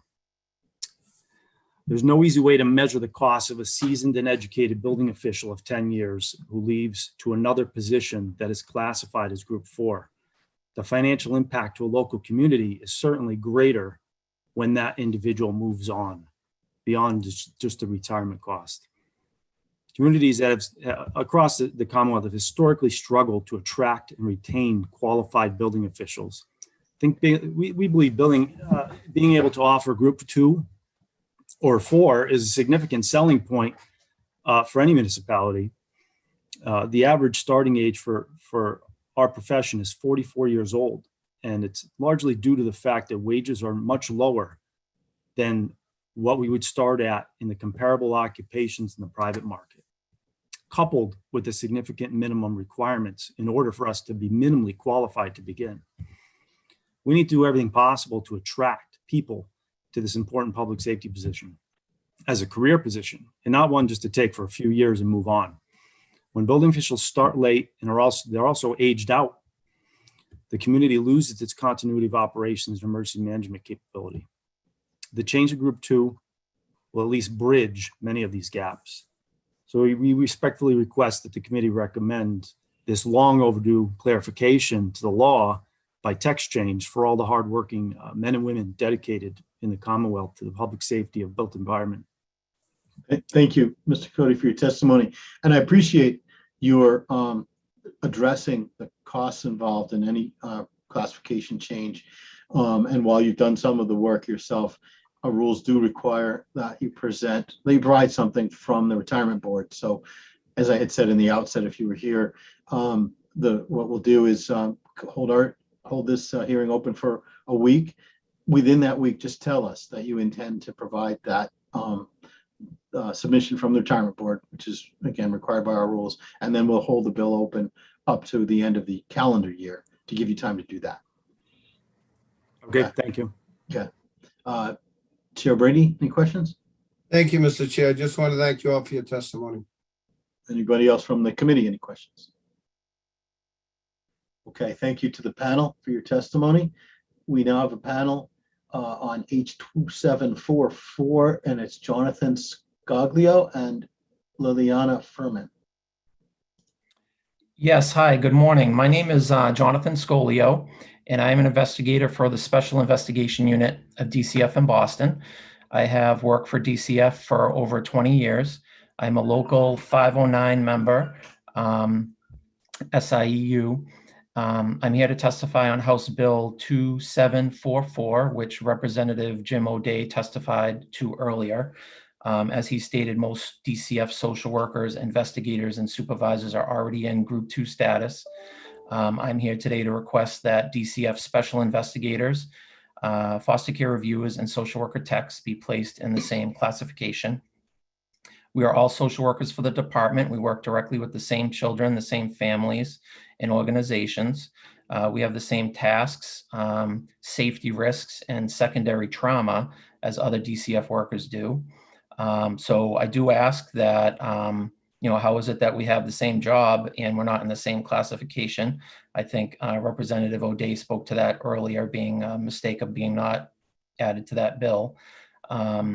SIU investigates different types of organizational cases, but we do the same work with children and families. We investigate the same 51A and 51B law. So the safety risk to our investigators is the same. We've been out in the field during the COVID pandemic. SIU investigators have had to deal with drug busts. We had an investigator bitten by a dog. We've had to remove children from their parents. We've had to meet dangerous criminals. We investigate cases that include domestic violence, drug abuse, sex abuse, sexual exploitation, physical abuse, and neglect. I myself have had to deal with very unsafe situations while working for the department. I've had a client threaten to shoot me in the face. I had a client come to my home and stalk me. I've had a client try to swing at me and punch me. I've had seen children very badly beaten with belts and other objects. I've seen children badly neglected with serious burns and other injuries. I've worked alongside with the police, and I've seen dead bodies. I had a client who cut her own arms and sprayed blood all over the house. I've had investigated cases of sudden infant death syndrome and have had to view deceased babies. I had a particularly traumatizing incident with a female client who overdosed on heroin while I was in her home alone, talking with her 4 children. We then, of course, needed to remove and place the children into custody because there was no caretaker. So as all these examples will show, is that we do the same work as other DCF workers. It's a dangerous job. We're trying to help the children of the Commonwealth and their families. As you mentioned earlier, it's not a job that somebody should be doing over the age of 60. So we do ask for this clarification of Group 2. Respectfully, this is Jonathan Scolio, Special Investigation Unit, DCF in Boston. Thank you so much. Thank you for your testimony. Ms. Furman, are you testifying? Yes, I am. Thank you. Thank you for the opportunity to advocate on behalf of Bill 2744 and my fellow foster care reviewers. My name is Liliana Furman. I've been employed with the DCF since 2002, and I've been a foster care reviewer for the last 7 years. As a reviewer, I have worked with many different families from many different backgrounds, and each has presented with their own variety of issues. During in-person contact with the families, reviewers are exposed to frequent incidents of verbal and physical attacks. The work we do in defense of children and families places us at risk of harm more often than not. The work responsibilities of a reviewer are very similar to those of fair hearing officers and DCF ongoing clinical workers, both of whom are already part of Group 2. COVID-19 has temporarily permitted us the opportunity to work remotely. However, this is just a temporary measure. Reviewers, foster care reviews are typically conducted in small enclosed spaces, sometimes in correctional facilities that do not offer much opportunity for escape if needed when faced with a dangerous situation. We often deal with individuals who struggle with substance abuse, mental health issues, domestic violence, gang involvement, etc. When it comes to help making decisions based on policy that could directly affect the parent's ability to regain custody of their child or children, some parents react aggressively, sometimes in a physical manner, and most of the time we are the recipients of that anger. As a reviewer, I have experienced verbal violence and I have been threatened with bodily harm. Many other reviewers have experienced physical harm during the foster care reviews. The risks to personal safety that reviewers face are real, much like the risks faced by fair hearing officers who, again, are already part of Group 2. When we first started doing the work of child welfare, most of us are eager in our efforts to make the world a better place. The seduction of serving our communities by protecting children from harm and helping to ensure that intact families remain intact more often than not enables us as child welfare workers to overlook the inherent dangers that we might face. I'm asking you not to ignore those risks and afford us the benefits that Group 2 would deservedly provide us with. Thank you. Thank you very much for your testimony. You've given us a lot to think about. Did Rep. O'Day. Thank you. Chair Brady, do you have any questions? No, thank you both for your testimony, though. Thank you. Any members of the committee with any questions? Okay, thank you for your testimony. Thank you. Next, we've got a panel of 5 witnesses, so I'd ask you to be mindful of each other's time. Stanley Taraska, Michael Rapucci, Renee Cayley, Paulette Fullerton, Scott Protentis. So you arrange for who will speak first within your panel. I will, Mr. Chairman. My name is Stan Taraska. I've worked for the Department of Developmental Services for the past 40+ years. I've been in the Human Service Coordinator position since 1985. I also am a proud leader in the DDS chapter for SEIU Local 509. And the position of Human Service Coordinator became state employees back on May 17th, 1987. And since that time, can you hear me? Because I have Yes. headphones on. Okay. Yeah. And since that time, similar to our sister agency, the Department of Children and Families, the bachelor's level social workers, where we're at as Human Service Coordinators, to quote a former DDS commissioner, human service coordinators are the eyes, the ears, and the face of the DDS agency. As we deinstitutionalized over the years, we only have 2 facilities left, one in Rentham and one in Danvers. Those individuals have moved out into our community system. As community service coordinators, we do serve similar as social workers, that we go into folks' homes. We are advocates, I like to use the term life coach, in the sense that our job is to represent each of the individuals on our caseload, a very vulnerable population of citizens, and to work with them to teach them the difference between making good choices versus bad choices. We do deal with many individuals with multiple disabilities and very challenging population. And we do meet the definition of group 2 with the care and custody and the face-to-face. Even during the pandemic, that many of my colleagues have volunteered to work in the state-operated group homes due to the staffing crisis that our industry is facing, not only in the Commonwealth, but nationwide. And again, we are the folks that go in. We have to get to know the individuals and get to know the families, for those that are so blessed to have a family. Many do not, and we end up being their primary person that they develop a trusting relationship with. So I am grateful to be able to give this testimony today. Some of my colleagues will go a little bit more into detail of the work we do, but I appreciate your support of this bill. Thank you. Thank you. Thank you. Who's up next? Should I call on you, or do you know which order you're going to be in? I don't mind going. Thanks. Thank you, members of the committee. My name is Michael Rapucci. I'm a proud member of SEIU Local 509 as a service coordinator, steward, and member of the chapter board. Here to testify in support of House Bill 2761. Service coordinators, or SCs, work with some of the most vulnerable people in the Commonwealth, including Roland and Ricci class members. We're the most consistent people in their lives aside from family, if they have involved family members, and have the best understanding of their support needs and their history. Most importantly, service coordinators regularly provide direct support and should be considered for Group 2 retirement.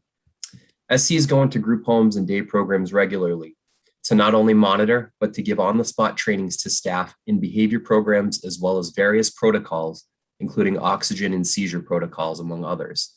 We're there to role model for staff and interact with the people on our caseloads. Once in a group home, I noticed fire extinguishers were not inspected within the annual time frame. I let the house manager know, and they were replaced the next week. That home had a stove fire the next week, which could have burned the home down if not for working fire extinguishers. Service coordinators quietly save lives without the public even knowing it. SCs take individuals to appointments, to their day programs in lieu of transportation, go to their homes to build rapport with families and ensure the safety within their home. Those with Roland cases spend most of their time with the people on their caseload in nursing facilities.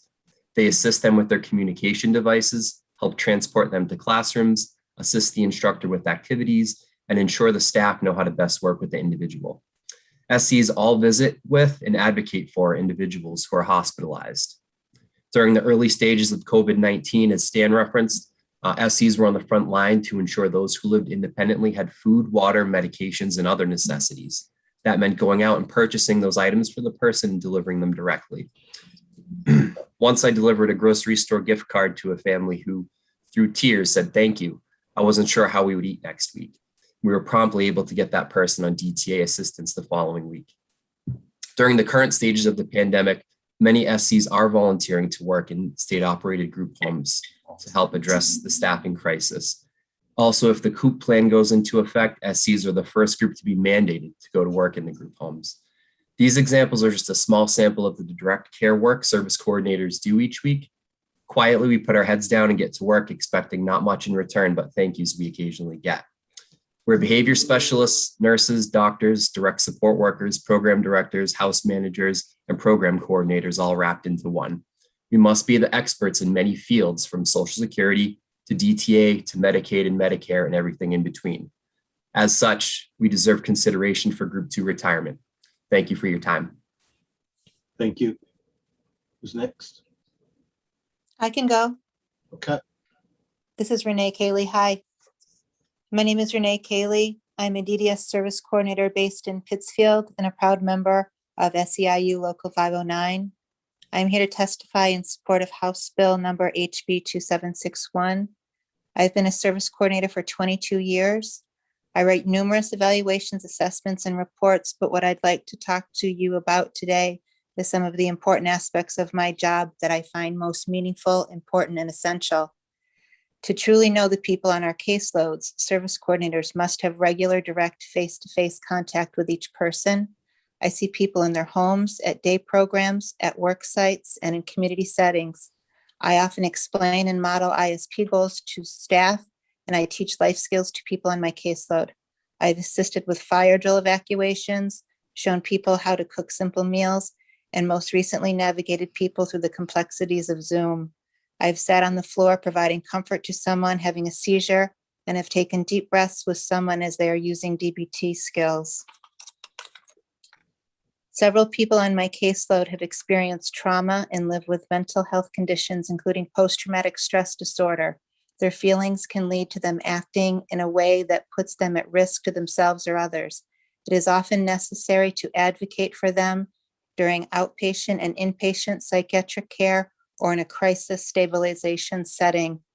A few years ago, a lady who I support was diagnosed with cancer.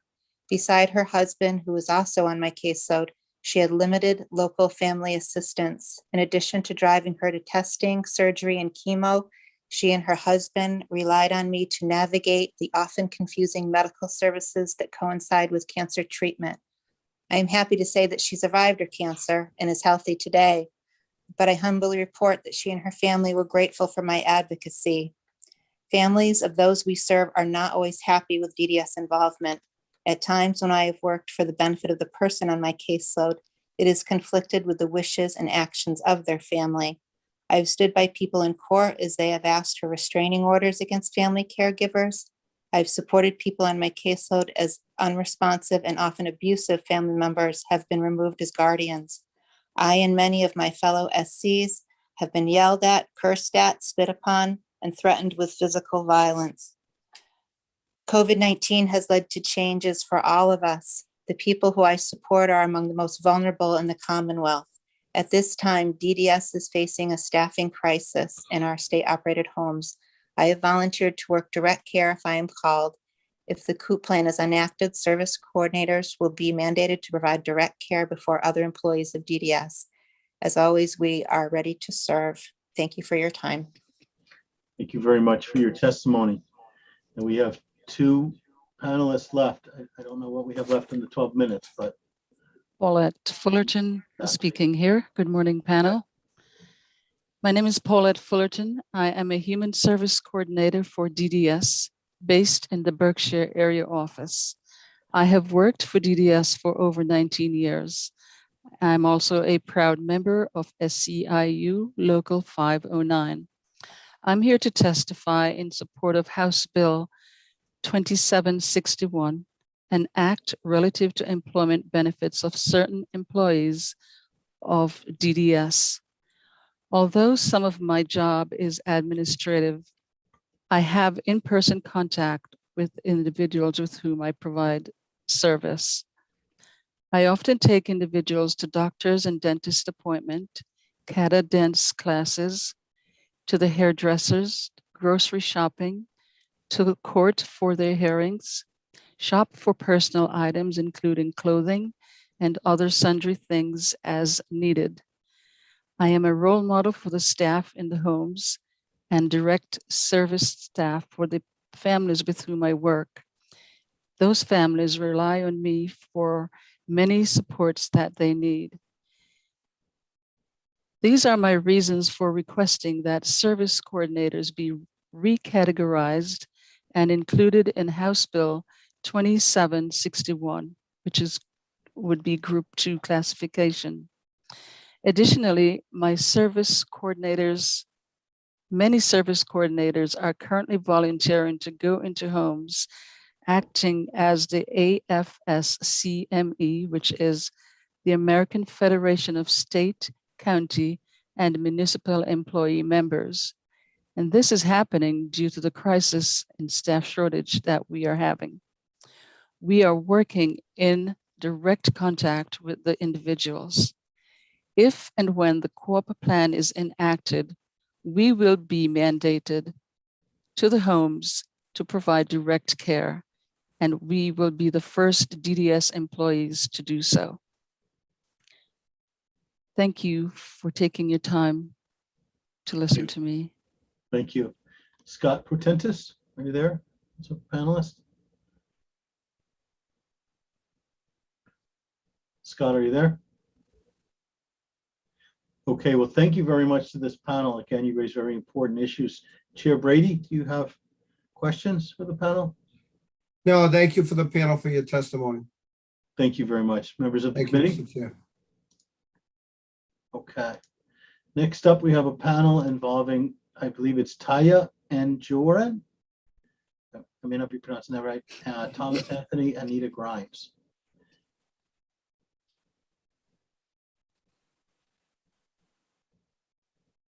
Taya and Joran, Thomas Anthony, Anita Grimes. Are any of you here? Yes, we're all here. Okay. Mr. Chairman. Yes, we are here.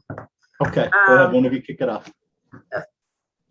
Thank you, Mr. Chair and members of the committee. My name is Ty Anjorin, and I'm a miliotherapist, also known as Human Service Coordinator at the Lemoyne Shadow Hospital in Jamaica Plain. I have been working for the Commonwealth for the past 39.5 years. And I'm the president of the Department of Public Health chapter at SEIU Local 509. I'm here to testify in support of House Bill number 2632, an act relative to retirement benefit of certain employees of the Department of Public Health. My responsibilities have changed over the past years. My job duties are 24-hour service. I work at one of the state hospitals that operates 24/7. I am a direct service provider. I provide services to diverse population.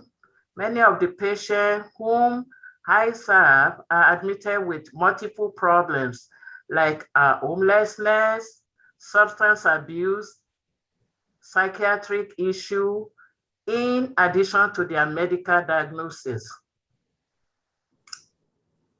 I work directly with COVID patients throughout the pandemics. It was mandated that I report to work every day in order to provide direct services to the patients as their family, as the family visitation was restricted. And Senator Jordan, hold on one second. If you're not speaking, please mute. Today just to Please mute. We can see hear background if noise. Lori is eligible for hospice services. So Cody, can we ask the person who's not muted to mute? Go ahead. We're not going to. Time is not usually held the against nurses, you. the hospice nurses, but- they come into the home. They don't take them out of the home. All right. If Yeah. you speak a little bit loudly, I'm sorry. I don't think we can So she get said, control of the person who's. Okay, there we go. Go ahead. Okay. I got you now. So I say that I work directly with COVID-19 patient throughout the pandemic, it was mandated that I report to work every day in order to provide direct service to the patients as family visitation was restricted. I provide one-to-one counseling and assist patients and staff with conflict resolution. In addition to the above, my responsibilities as direct care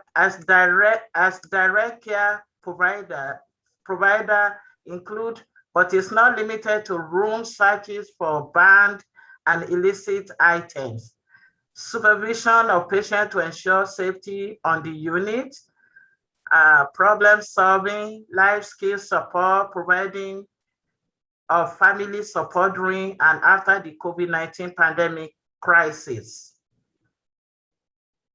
Meal therapists are responsible for implementing patient behavioral plan. We are also the first responder during the behavioral emergency.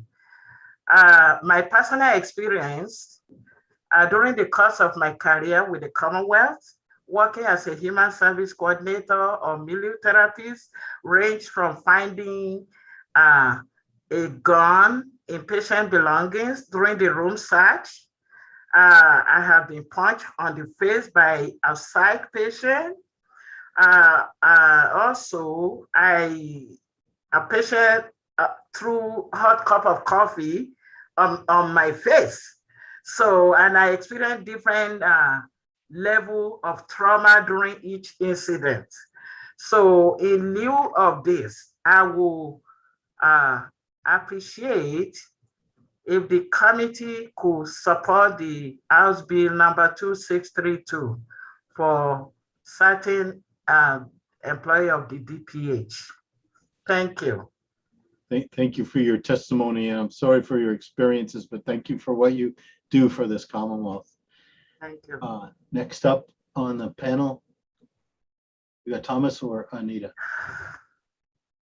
Good morning. My name is Deacon Tom Anthony. I am the Roman Catholic chaplain at MCI Concord and Northeastern Correctional Center. I'm also a proud member of SEIU 509, the DPH chapter. And I'm here just to talk a little bit about House Bill 2632, moving our Group 1 classification to Group 2. The chaplains within the Massachusetts Department of Corrections have a unique job, is that not only they are assigned to pastoral care and to provide religious services to all of the inmates, they also work with the inmates one-on-one exclusively for their reentry and for preparation to reenter society. We also provide programming and that directly relates to their rehabilitation. We meet with inmates continuously one-on-one without officer supervision, and we are also allowed to escort inmates and throughout the prison facilities from one place to another. We are trained in use of force. We are trained in receive much the same training as many of the other staff members at the prisons, and we are at risk and put ourselves at risk on a daily basis, just like the corrections officers and the corrections program officers and the instructors and the teachers. With that comes the responsibilities that are given to us that we take very seriously. We also deal with mental health issues, mental health counseling, and pastoral care. So we're in that unique position that we work with these inmates, and arguably in our position as chaplains, we have the most one-on-one contact and interaction with the inmates on a personal, a spiritual level, and on a physical level. And with that also, it gives us great responsibility with these inmates. That being said, we take risks every day. Deacon John Mannion, who was the Roman Catholic chaplain at MCI Cedar Junction for decades, may he rest in peace, was stabbed over 15 times with a shank in the chapel by an inmate at one point. I myself have been threatened and put in a precarious situation, which I have to say I was very appreciative of the corrections officers at some times within my career with the Commonwealth of Massachusetts. And also, we were classified during the COVID crisis as essential personnel, and we came to work during that time when many people stayed home. With that, we went where a lot of people did not want to go and didn't have to go. We went into the quarantine units to meet with inmates one-on-one. We interacted with the inmates, giving religious pamphlets, delivering Holy Communion, and giving pastoral care when it was very, very necessary at that time of crisis, where the entire Department of Corrections was locked down and the inmates were in their cells 23 hours a day. We were there with them. We were called and we answered that call, and we still answer that call today. Many of my fellow chaplains received COVID-19 directly as a result of their job, which one, Deacon AJ Constantino from Old Colony, was on a ventilator for several weeks in a life-threatening situation because of his job and his service as a chaplain. So with that, I humbly ask that you consider House Bill 2632 to move us to Group 2 classification and give us the recognition we deserve. I would like to thank the committee. I'd like to thank the committee chair for the time today of allowing me to speak and to share my experiences within the Massachusetts Department of Corrections. Thank you very much. Thank you, Deacon. I appreciate it. Ms. Grimes? Good morning, Senator and committee members. My name is Anita Grimes, and I'm a care coordinator for the Department of Public Health, Children and Youth with Special Health Needs. As a human service coordinator, my job is to visit families with medically complex children who may also have cognitive, physical, and other disabilities. We are in the front line of heading into the home until COVID hit, and even then, some of us were dropping off essential medical supplies, donations to families in the community. Our role is to help families to connect with resources, and we're dealing with families, some of them who have newly diagnosed youth and children with very serious illness. A lot of those children pass away during our time that we're working with them, and it's our role to help them to find resources, not only while the child is here or while they, but also make funeral arrangements. I've gone to a home where, mom sat down and cried about her child, and then I had to say, now can we call the funeral home and see if we can make arrangements so you can get a discount on the funeral, because we're dealing with families who are very poor. And some of them don't have any resources. There are language barriers. Most of us are bilingual, bicultural, and we're able to help the family. Thank you for supporting this bill. Thank you very much for your testimony. Thank you. Chair Brady, do you have a question? No, Mr. Co-Chair, just thank you everyone for your testimony. Thank you to the panel. Anyone from the committee have a question? Thank you to the panel. I appreciate your testimony. We appreciate your testimony. Next up is Julie Sanborn testifying about S1757. Good morning. My name is Officer Jules Sanborn, and I would like to take the time to thank this committee for allowing me to testify in favor of Senate Bill 1757 that would allow animal control officers to be reclassified into Group 4. Currently, we are classified in our municipality as Group 1, which falls under administrative and clerical. We do not sit behind a desk. In this state, animal control officers attend the Animal Control Officer Academy of Massachusetts, also known as ACOM. This is a 12-week academy taught at the Boylston Police Academy.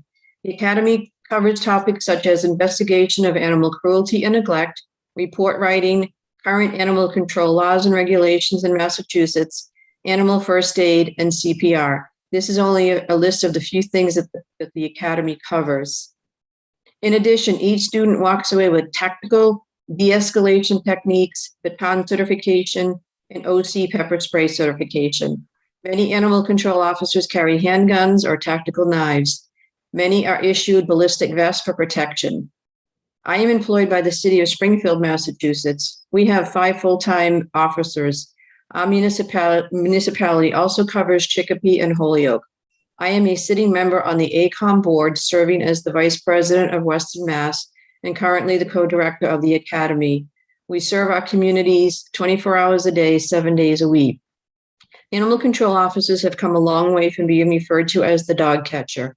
Let me share with you some of the duties and responsibilities required of the current day animal control officer. We are called upon to investigate animal cruelty and neglect, collecting evidence, maintaining chain of custody, and at times providing first aid or CPR. We assist the fire department at house fires, removing animals and transporting them for emergency care. We assist the police department at drug raids, arrests, and murder scenes, removing animals so that the police may enter safely.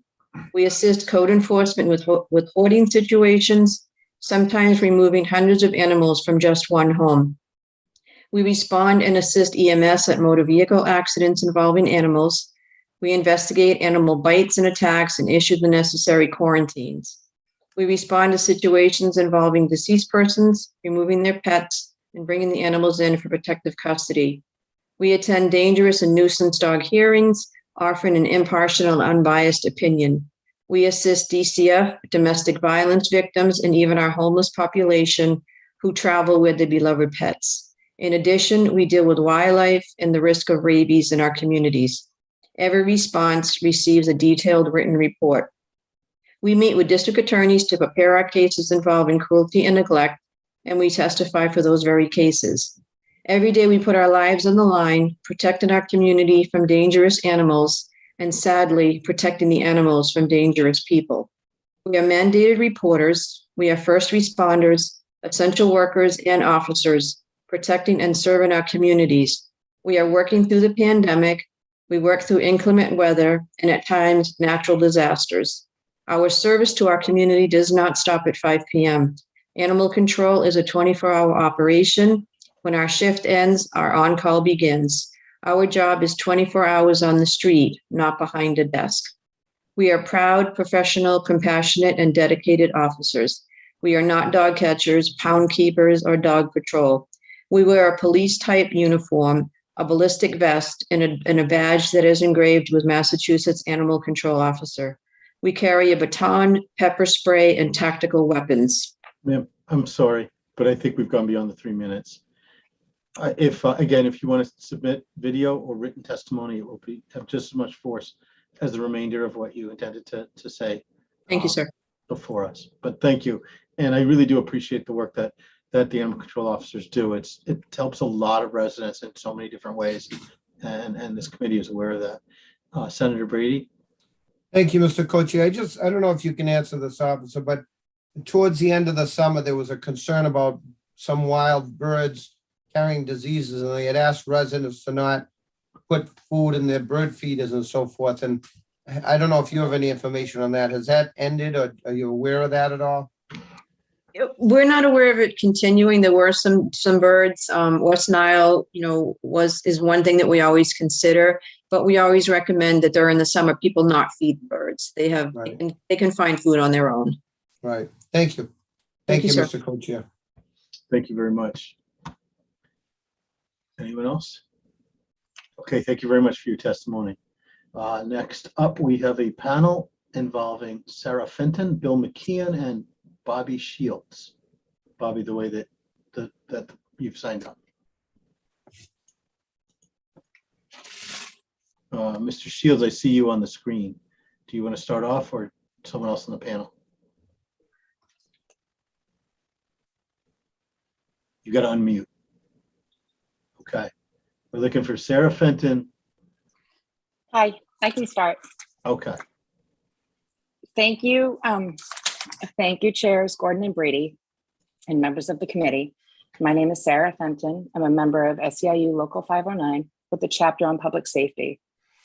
I'm employed as a clinical social worker for the Department of Youth Services. I've been here for 16 and a half years. I'm here to testify in support, to ask you to consider the importance of passing HB 2684. An act to amend retirement benefits for certain employees of the Department of Youth Services. We're looking for a reclassification to Group 4. My group consists of apprehension officers, clinical social workers, and detention coordinators. There's 31 of us.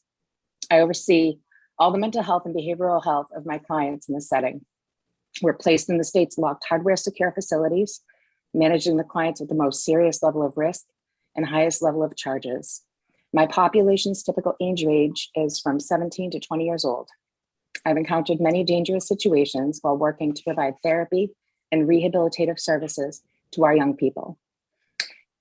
In the programs, the social worker is the one to relay the difficult news, inform the clients of delays with court dates, delays in discharge dates, additional treatment expectations, or filing a 51A on a family member due to something the client reported to me. I've been threatened with physical violence, sexually harassed by youth. I've had a client threaten to kick in my stomach when I was 8 months pregnant for not getting extra phone time. I've been involved in physical restraints. I've witnessed violent youth assaults and as well as violent staff assaults. I've worked in a program where young men have used weapons, made weapons, and plotted violent assaults and riots. Every day, I'm careful how I walk in my program, where the client is positioned when we're walking down the hall together. I'm mindful of my radio, and I make sure that the staff know where I am at all times. I keep my door unlocked, and sometimes I hear the client check my door handle to see if it's locked or not. That always shakes me to the core. I sweep my office for pens or anything loose that could be grabbed by a client before any meetings. I faced an uprising where 5 clients came down the hall and stood in front of me, telling me they aren't doing anything to conform. They had just assaulted a peer, and they demanded their privileges back without any consequence. The toughest one was trying to make demands to me and tried to gain control. They were loud, swearing, and irrational. I didn't waver, and I continued to use every skill that I had to get them to comply. I spent about 15 minutes in this very tense situation, using my wits and adrenaline, where I eventually got them to back down and conform. 3 months ago, a client was transferred to my program after an assault on his staff, where I was told the staff was hospitalized. I met with him for an hour and a half, completed his intake, and coordinated collateral phone calls. Later that night, I was told no one should be left alone with him. I didn't find out until 10 days later that the staff he assaulted died, and the client was now charged with homicide. 2 months ago, a client of mine was crushing his medication into powder into what looked like an attempt to snort his meds. I informed him that the medication was discontinued due to conduct. He entered my office demanding a call to the psychiatrist.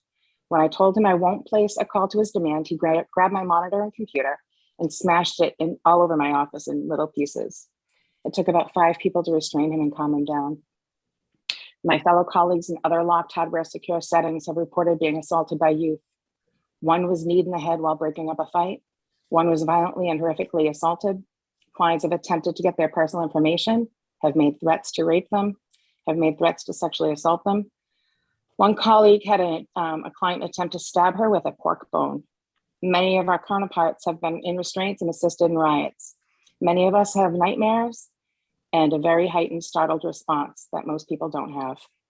I believe in my job and know how important it is to give genuine support to the clients I serve. I feel good knowing I'm doing all I can to teach skills to our clients to prevent future victims. I started working in this field because I believe in building a safer community, and I'm proud to make a difference in the lives of our young people as well. I hope you consider this reclassification of Group 4 so we can be recognized for the work that we do and have the same retirement benefits and opportunities as the others in similar line of work. Thank you. Thank you. Thank you. Mr. McKeon or Mr. Shields? Mr. McKeon here. Okay. Can you hear me? Yes. Okay. Good afternoon. My name is William McKeon, and I've been working for the Department of Youth Services for about 30 years as a program officer. As Sarah stated, unfortunately, recently we lost a staff member who was murdered by one of our clients. His name was James Hillman, a 6-year-old man. And it's devastating to think about that. You know, it's not the first death that we've encountered while being serving the Commonwealth in the DYS capacity. I work in a hardware secure facility where we house all the courtesy holds for the Department of Corrections in all the local counties. This is a specialized unit where most of the kids are going to go to the adult system, the majority of them. And all I'm asking is for us to be compared to the Department of Corrections in terms of Group 4 retirement. It's a dangerous job. It's also a rewarding job. Don't get me wrong. We love working with the youth in our care. I've worked with youth that now work for me, and we've mentored them, but it is a dangerous job. And we're asking the committee just to consider the Group 4 bill and 2684, so we can be recognized. And we don't, we're getting older. Like Mr. Hillman was 60 years old. It's a tough job to be a line worker at 60 years old with young adolescent youth. But he believed in his job and he was compassionate about his job. So I'm just asking the committee to consider, and I appreciate your consideration and I appreciate your time. Thank you very much, Mr. McKeon. Mr. Shields? Hi, good afternoon. Can you hear me? Yes. Hi, good afternoon. I'd like to thank the committee also for giving us this opportunity to speak, and just to give you a little bit of an idea of what we do. My name is Robert Shields. I've been with the department now 30 years. I am assigned to the warrant apprehension unit here at the Department of Youth Services. So it's the warrant apprehension / gang unit. My training consists of 16 weeks at the Massachusetts State Police Academy. We go to what it's called the actual Special State Police Academy. But again, it's 16 weeks of training, and by far we are the most trained people within our department and our agency, DYS. Just to give the folks on the panel just a little idea of what exactly we do. I'm part of a citywide, statewide task force. I work out of the Boston office. I am assigned every day. I work alongside with the Boston Police, the State Police, the Suffolk County Sheriff's Department, and we're assigned to we find and we arrest people with the highest profile warrants, which includes kids committed to the Department of Youth Services, which are ages 14 to 21. They are committed to the department on violent charges. I've served warrants side by side with all the agencies that I told you, arresting people on murder, rape, drug charges, weapons charges. So we're out here on a daily basis. I understand that everybody here and that has a dangerous job. I'm not saying my job is any more dangerous. I just kind of wanted to paint a picture of what exactly we do. We're also assigned to investigative work when people escape from like hardware secure facilities. Some of these investigations are lengthy. We go into countless residents. We speak with family members. We gain trust. And ultimately, our job is to bring back everybody safely so they're not a victim of a crime and they can't commit any further crimes. Also, being part of working in Boston proper, I've created countless relationships within the community. I don't want to paint a picture of it's all policing all the time. I work in this community. I'm part of this community. I've had my trust earned with the people in the community, and sometimes that kind of falls by the wayside of relationships you build within the community is only as good as like your performance in the job when we're looking for assistance. There's only 10 of us that serve in the Commonwealth that do this job. So it's not a huge number of people who will be considered for this group 4. Lastly, the one piece that I left out, also when people are picked up on our warrants, I've gone as far as Puerto Rico, California, Florida, Texas. We're often assigned to fly across the country and beyond and bring back people on these felony parole violation warrants that don't want to come back in custody. So, that's what we face on a daily basis. And if you would consider us for Group 4, myself and the people on my unit would be greatly appreciated. And thank you for your time today. Okay, thank you very much for your testimony. Senator Brady, do you have any questions? No, thank you everyone for your testimony. Okay. Members of the committee, do you have any questions? Okay, next witness is to sign up is James Sullivan on H20 806 and S1792. Good afternoon, honorable members of the Public Service Committee. My name is James Sullivan. I'm a sergeant with the University of Massachusetts Amherst Police Department at the flagship campus. I'm here on behalf of the 120 UMass police officers statewide and here to testify on S1792 and H2806. These bills are essentially refiles of previous legislation that have reported out favorably from this committee multiple times over the course of the last 2 decades. In fact, our records indicate this bill has actually passed out of the Senate multiple times going back as 1994. The purpose of this bill is to correct an inequity in the retirement classification system and to be part of true pension reform, that being the fixing the injustices and errors within the broken classification system. UMass police have been referred to as the poster children for this broken classification system.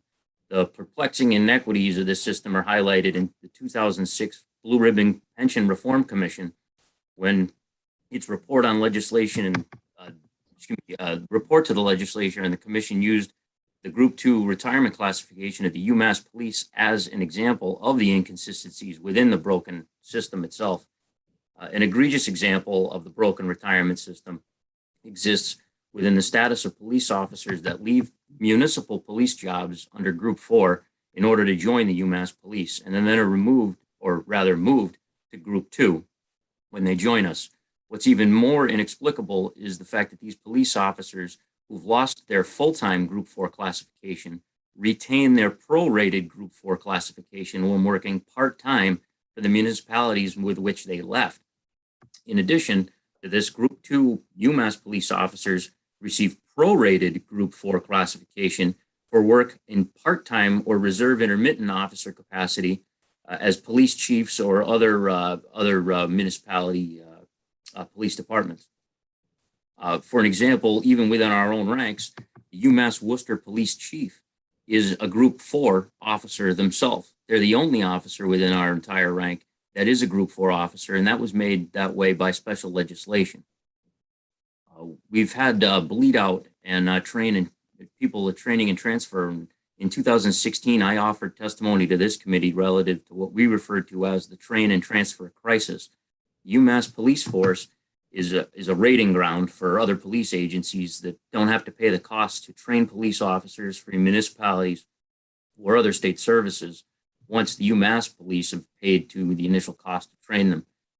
At the UMass Amherst campus alone, our estimates for the train and transfer crisis of personnel turnover in the last decade exceed $1.275 million in the cost and benefits financial study, which has shown that fiscal loss, which is greater than the estimated $699,000 it would require for the general court to fix the problem in passing S1792 and H2806. I've submitted written testimony as well as about 400 pages worth of documents to reference the specifics to which I've testified here today. But I'd like to thank the committee for your time. I'll leave it brief as I can and welcome any questions you may have. Thank you very much for your testimony and thank you for your written testimony. Chair Brady, any questions? Thank you, Mr. Co-Chair. I don't have any questions. Thank you for your testimony. Thank you. Any member of the committee with any questions? Okay. Next, we have a panel involving Kelly Ann Sylvia, Lindsay Rodriguez, and Holly Way.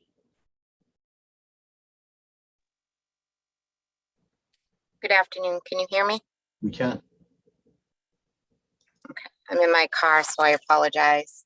I want to start by saying good morning to both Chair Brady and Chair Gordon, first and foremost, I want to thank you and the committee for your time and consideration of this bill. My name is Kelly Ann Sylvia, and I am a transitional parole officer for the Massachusetts Parole Board and a member of SEIU Chapter 509 Public Safety. Today, I am here to ask you to advance Bill 2698, which will move transitional parole officers into Group 4 for retirement. Currently, Group 4 includes parole officers and parole supervisors, but not transitional parole officers. Institutional parole officers are supervisors within the facilities, correctional facilities. The main difference in our job description is that institutional parole officers are supervisors and we are not. However, we work side by side every day. We do the same job, have the same contact with inmates, and are put in the same situations. As a transitional parole officer, I have worked in both a state and county facility. I have come to appreciate and respect the commonalities of both. The biggest commonality is it does not matter what someone is convicted of, whether a nonviolent misdemeanor or a gruesome felony, whether serving 3 months or 30 years, the court has taken that person's freedom away and they are not happy. Being a transitional parole officer is not just preparing an inmate for their parole hearing and coordinating their release. We have daily one-on-one interaction with inmates who have untreated mental health diagnosis, who are detoxing and or under the influence of an unknown substance. For me, at my facility, these interactions take place in one of 2 rooms. One room is small with a large window and the CO sits down the hall. At another facility, I am literally locked in a room with the inmate in 2 chairs, no CO at either door. In the facility, we do not have radios to communicate with security staff. We do not carry guns as they are not allowed in correctional facilities, and we do not have pepper spray. Imagine yourself telling an inmate unpleasant news while locked in a room. Transitional parole officers have access to the inmate's criminal history, police report, victim statements, restraining orders, and other collateral information. I have met with inmates who have been convicted of victimless misdemeanors and gruesome felony charges. Regardless of their crime, any inmate at any time can become argumentative or combative. We are usually the first contact an inmate has with parole. Inmates are asked about physical and or sexual abuse, addiction, mental health, family, domestic violence, relationship, and criminal history. We are asking inmates to share their most vulnerabilities with us in an environment where that is frowned upon. Our safety is in jeopardy every time we meet with an inmate or enter a unit. If an inmate is in the segregation unit, if the facility is on lockdown, or when the world as we knew it stopped due to COVID, life behind the wall continued. Interviews, hearings, releases, parole revocations, serving of warrants, signing of permits, and other legal documents are still required to move forward by law. We are also sworn state police officers. We sign and serve legal documents, including parole permits, which grant an inmate their liberty, and warrants, which authorize a facility to temporarily detain someone. Due to time constraints. Yes, go ahead. We are reaching. Okay, due to time constraints, I will submit my testimony in written form and include Mass General Law, Chapter 127, Section 125, which defines special state police officers and their responsibilities with the Massachusetts Parole Board. Please consider our written testimony, and with that, I respectfully ask transitional parole officers be reclassified to Group 4. Thank you. Thank you very much for your testimony. Ms. Rodriguez?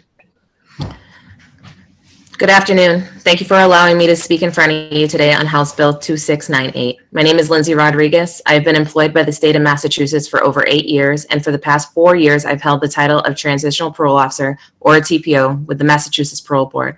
I am also a sworn state police officer. Prior to being a TPO, I worked approximately 4.5 years for the Department of Correction as well. Throughout my 8.5 years, I have worked consistently inside prison facilities to include MCI Concord, the Sousa Baranowski Correctional Center, and my current assignment of NCCI Gardner.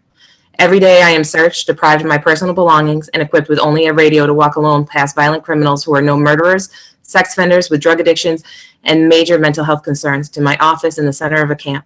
I'm constantly surrounded by large amounts of inmates and many times have limited to no security staff around me. Throughout the course of my daily work duties inside the prison, I perform the exact same duties of an institutional parole officer who are already covered under collective bargaining unit group 4 for retirement. I meet face-to-face with inmates alone in an enclosed room for interviewing and privacy purposes. I serve parole permits, warrants, and lifer record of decisions, all of which are legal documents. I also supervise inmates on parole while they are incarcerated serving other commitments, all of which have been continuously done throughout a worldwide pandemic. I have personally been the victim of verbal and sexual harassment from inmates, as well as subjected to an inmate sexually pleasuring himself while viewing me through a small window from an inmate day room. After being viewed by staff, he was reported, detained, his DNA collected off the walls and floors, and was written up. He was then released back into general population, where I now walk among him and others just like him throughout the institution. I have also had tables turned over and chairs thrown in my direction, as well as verbally threatened after giving parole denials, all of which, thankfully, I was able to escape from the situation unharmed. I only mention all of this because it is imperative that lawmakers see and understand that the difficult conversations and duties that I perform during my daily tasks as a TPO put me in situations where my safety is at risk. The environment, hostile and dangerous, is a place where anything can happen to anyone at any time. My situation I mentioned above stopped with an inmate just being a voyeur at this time, but as a convicted sex offender in a state prison means that it very well could have gone much further if given the opportunity. Since my time working inside prison walls and fences, I have been locked down in major institutional disorders, removed from buildings in hurried fashion, scared for my life and lives for my coworkers. I have been in institutions where staff have been taken as hostages. They attempted sexual assaults, inmate on inmate murder, staff assaults where they have been left permanently disfigured, and witnessed more violent assaults than I have time to speak to. In prison, staff look out for one another regardless of title or uniform. We all know the risk that when the gate closes behind us that we may never walk out alive again. Hypervigilant is second nature to TPOs, and being desensitized and unbiased to the violence and crimes committed by the people we serve takes a toll on our physical and mental well-being. I love my career, and I believe in the process of parole for community and for public safety. When you vote on whether to afford transitional parole officers Group 4 retirement or not, please consider that TPOs are the face of parole and letting offenders back into the community. TPOs are the first step in public safety and behind the prison walls. Uniforms do not matter, who you are does not matter, and that the only thing we have to protect ourselves is ourselves. Thank you for your time. Thank you very much for your testimony. Thank you. Holly Way is on this panel. She is not here today. All right, Chair Brady, do you have any questions for the panelists? Ms. Sylvia, Ms. Rodriguez? Mr. Chair Brady? Okay, 1 minute. I'll tell you what. Oh, I was sorry. I was trying to unmute, Mr. Chair. Okay. I have no questions. Thank you. Okay, thank you very much for the role, for the contributions that you provide for the Commonwealth. Thank you for your moving testimony, and we will look into the bill. Next up is Meg Daly and Jamie Santos testifying about H 2745.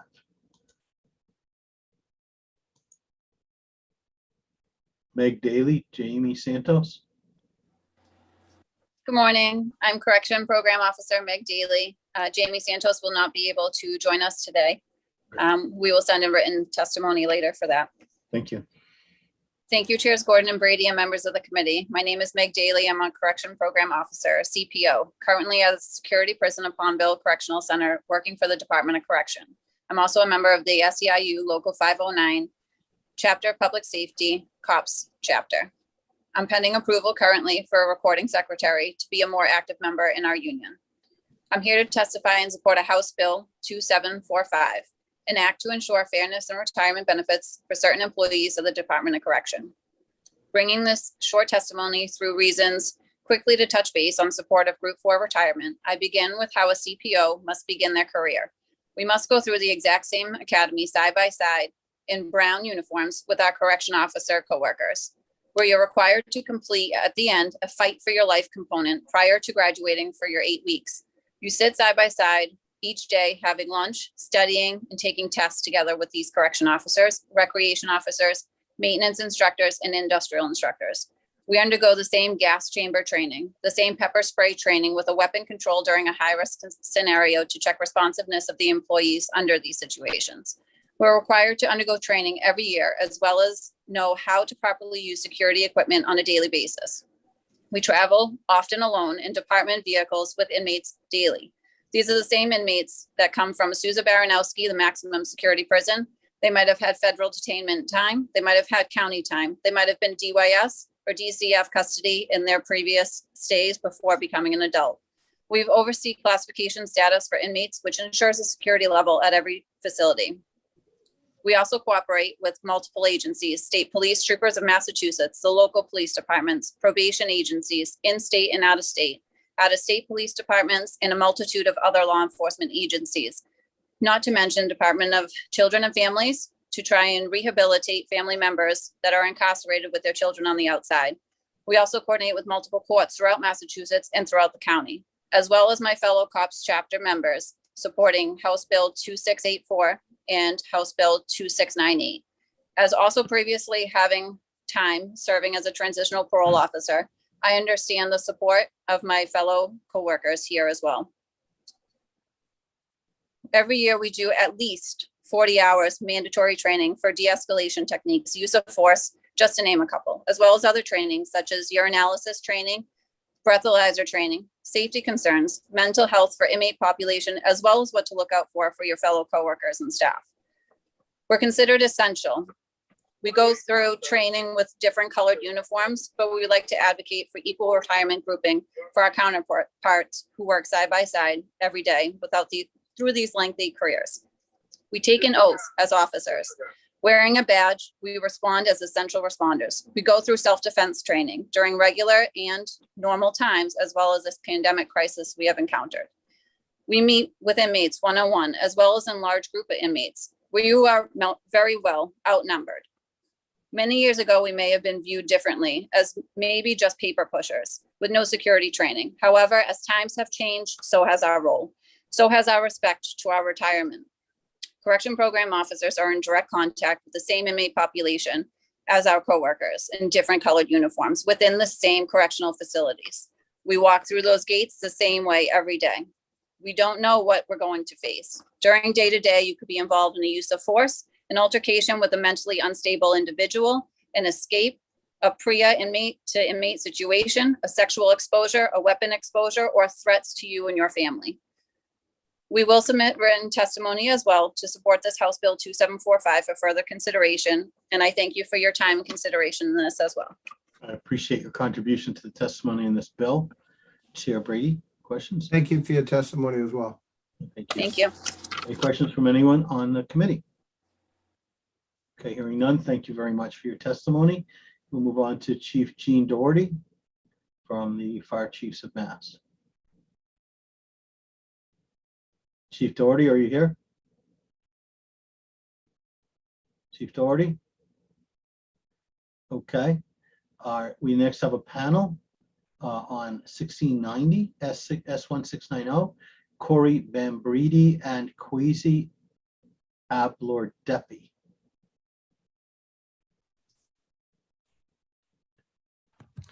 Okay. Good afternoon. Yep. Okay. Thank you. This is Teresa King. Thank you, Chairman Gordon, Chairman Brady, and members of the committee for allowing me to speak today. Okay. My name is Teresa King. I live in Ludlow, Mass. Teresa, can you just explain to me? You're not here on the list. It says Corey Bombardi panel with Teresa King and Kwesi Ablordeppy on my screen. Teresa is I part have of the a second panel as name. well.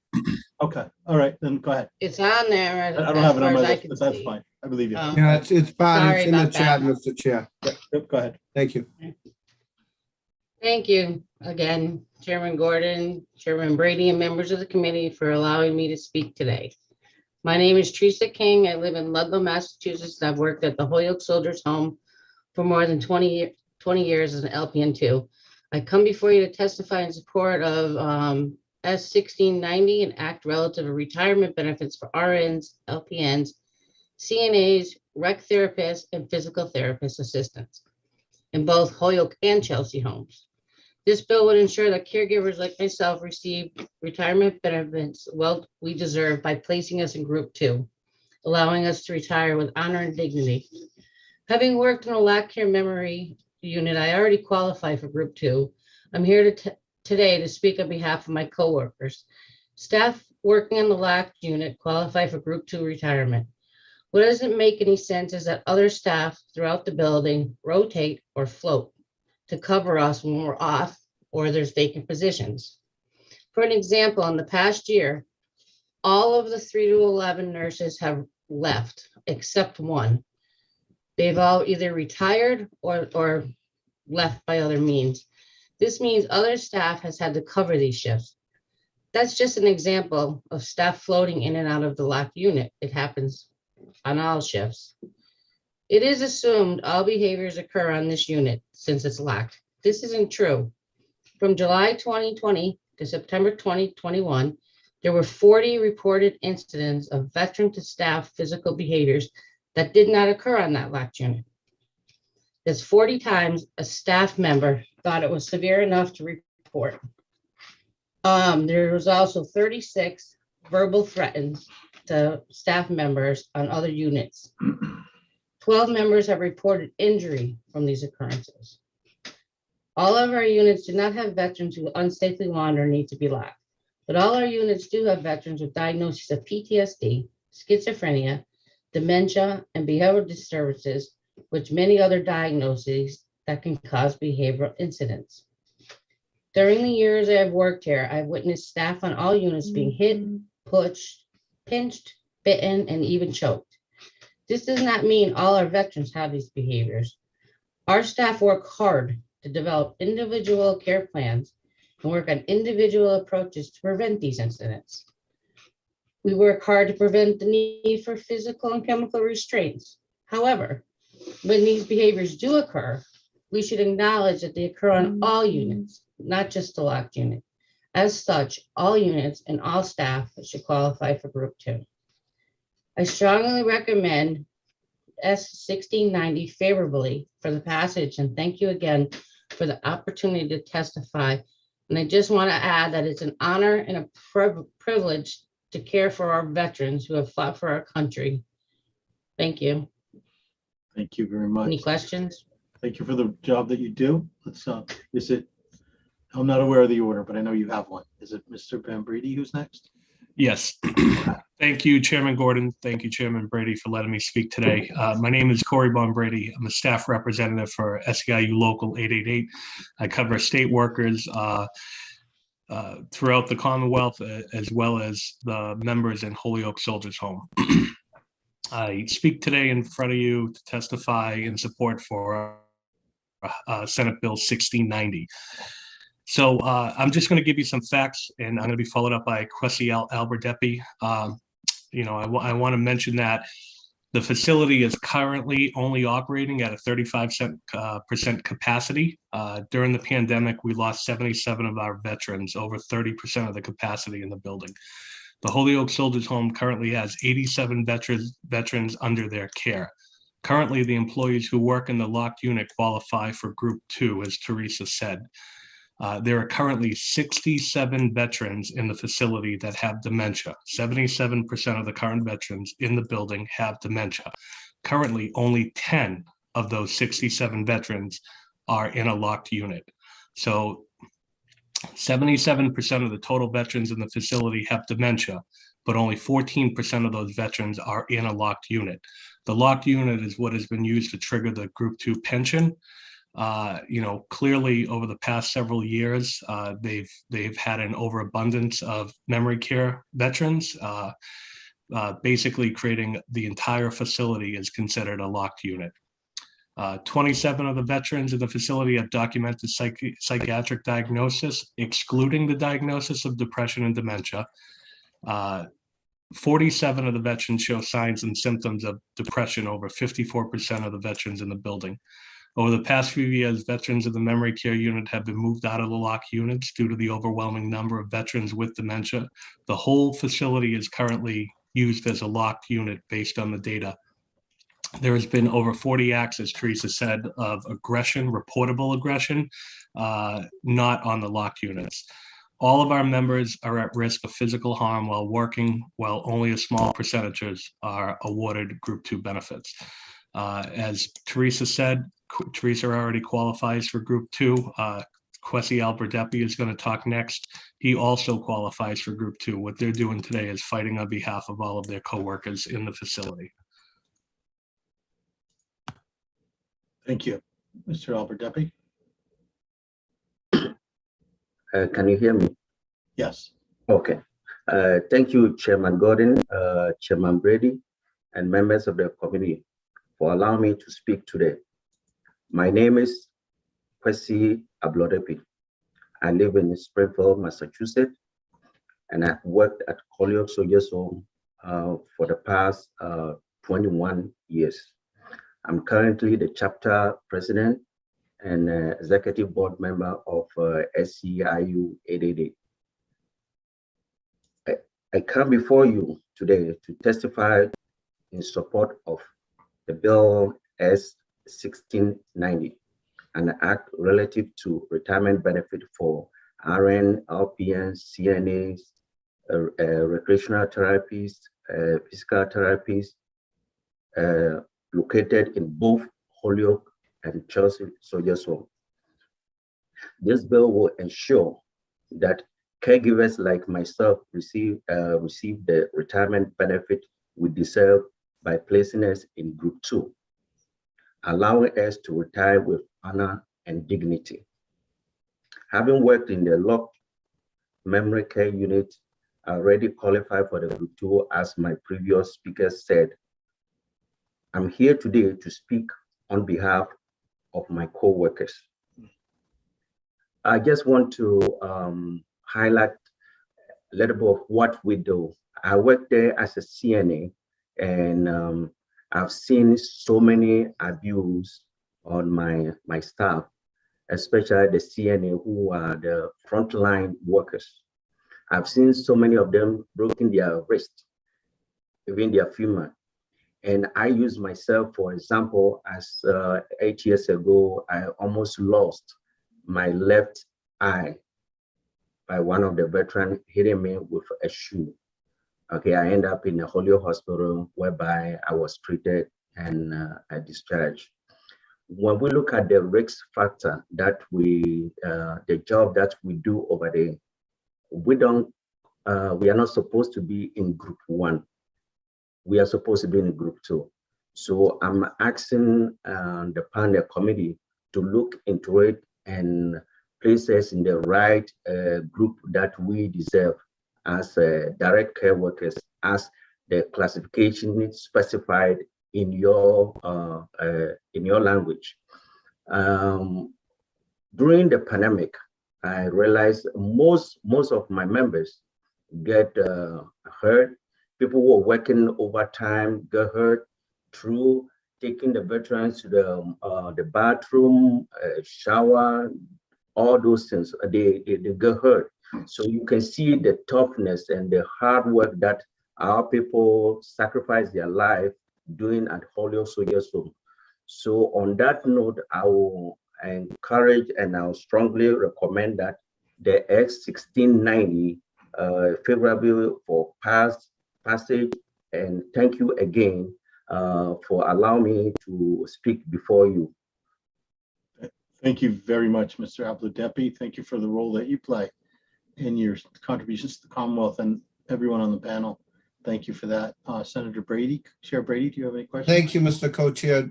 Just thank you, everyone. I know it's been a difficult past year at the Soldiers Home with the COVID pandemic, so thank you for your service there. Questions from anyone from the committee? Okay, thank you very much. We'll move on to the next panel. Nicole Annunziata, I think if I got that right, and Michael Slater. Annunziata. Oh, I wasn't even close. I'm sorry. That's okay. Okay. Hi, good afternoon. My name is Nicole Annunziata, and I have served the past 20 years as a public safety dispatcher for the Commonwealth of Massachusetts. 20 years of dedicated service is only halfway to earning full pension benefits. Over the past 10 plus years, my colleague Michael Slater and I have testified in front of the Joint Committee on Public Safety seeking pension reform. The Commonwealth and our country is in crisis for staffing of emergency dispatch services. Turnover is costly and training is extensive, along with time consuming. An experienced dispatcher with longevity is a valuable asset who deserves the utmost recognition for the public service they provide. A college graduate with a large sum of student debt does not find it appealing to work 40 years towards a pension on a 4-2 rotating schedule, working the graveyard shift, holidays, weekends, and long 16-hour shifts with a starting salary range of $15 to $20 an hour. It takes a state dispatcher 12 years to reach the maximum step salary. On top of the schedule demands, it is a high-stress occupation that ultimately affects the mental and physical well-being of a dispatcher. Dispatchers take the initial call for emergency services and coordinate police, fire, and EMS to the scene. Dispatchers must be capable to handle incidents such as in the line of duty deaths of uniformed personnel. These situations affect us significantly.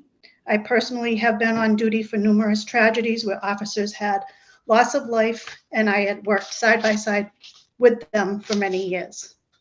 Dispatchers do not belong in Group 1. A dispatcher's schedule, job duties are not similar to the functions of the people who are in Group 1, such as secretaries and historically clerical workers.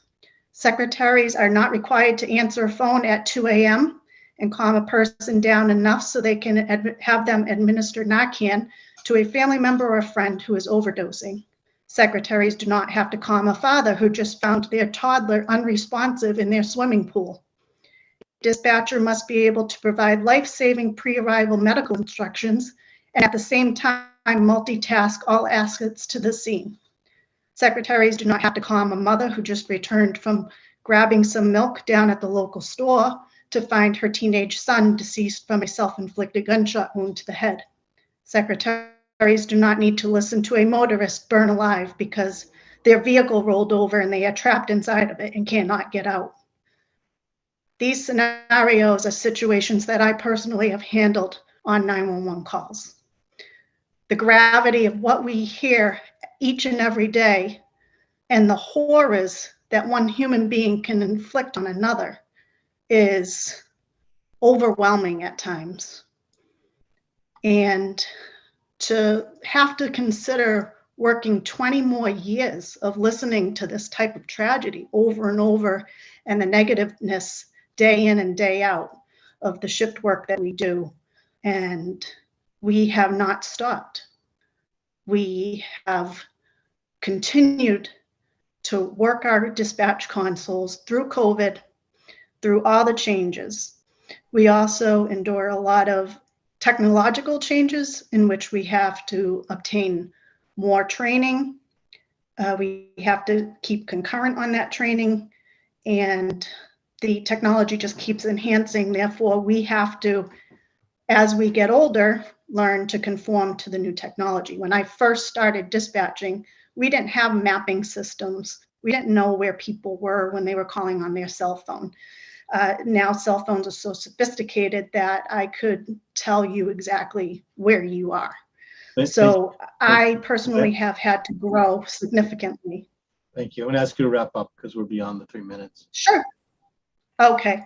But I just wanted to reiterate that dispatchers are really, truly the first responders. We are the heartbeat of law enforcement and public safety.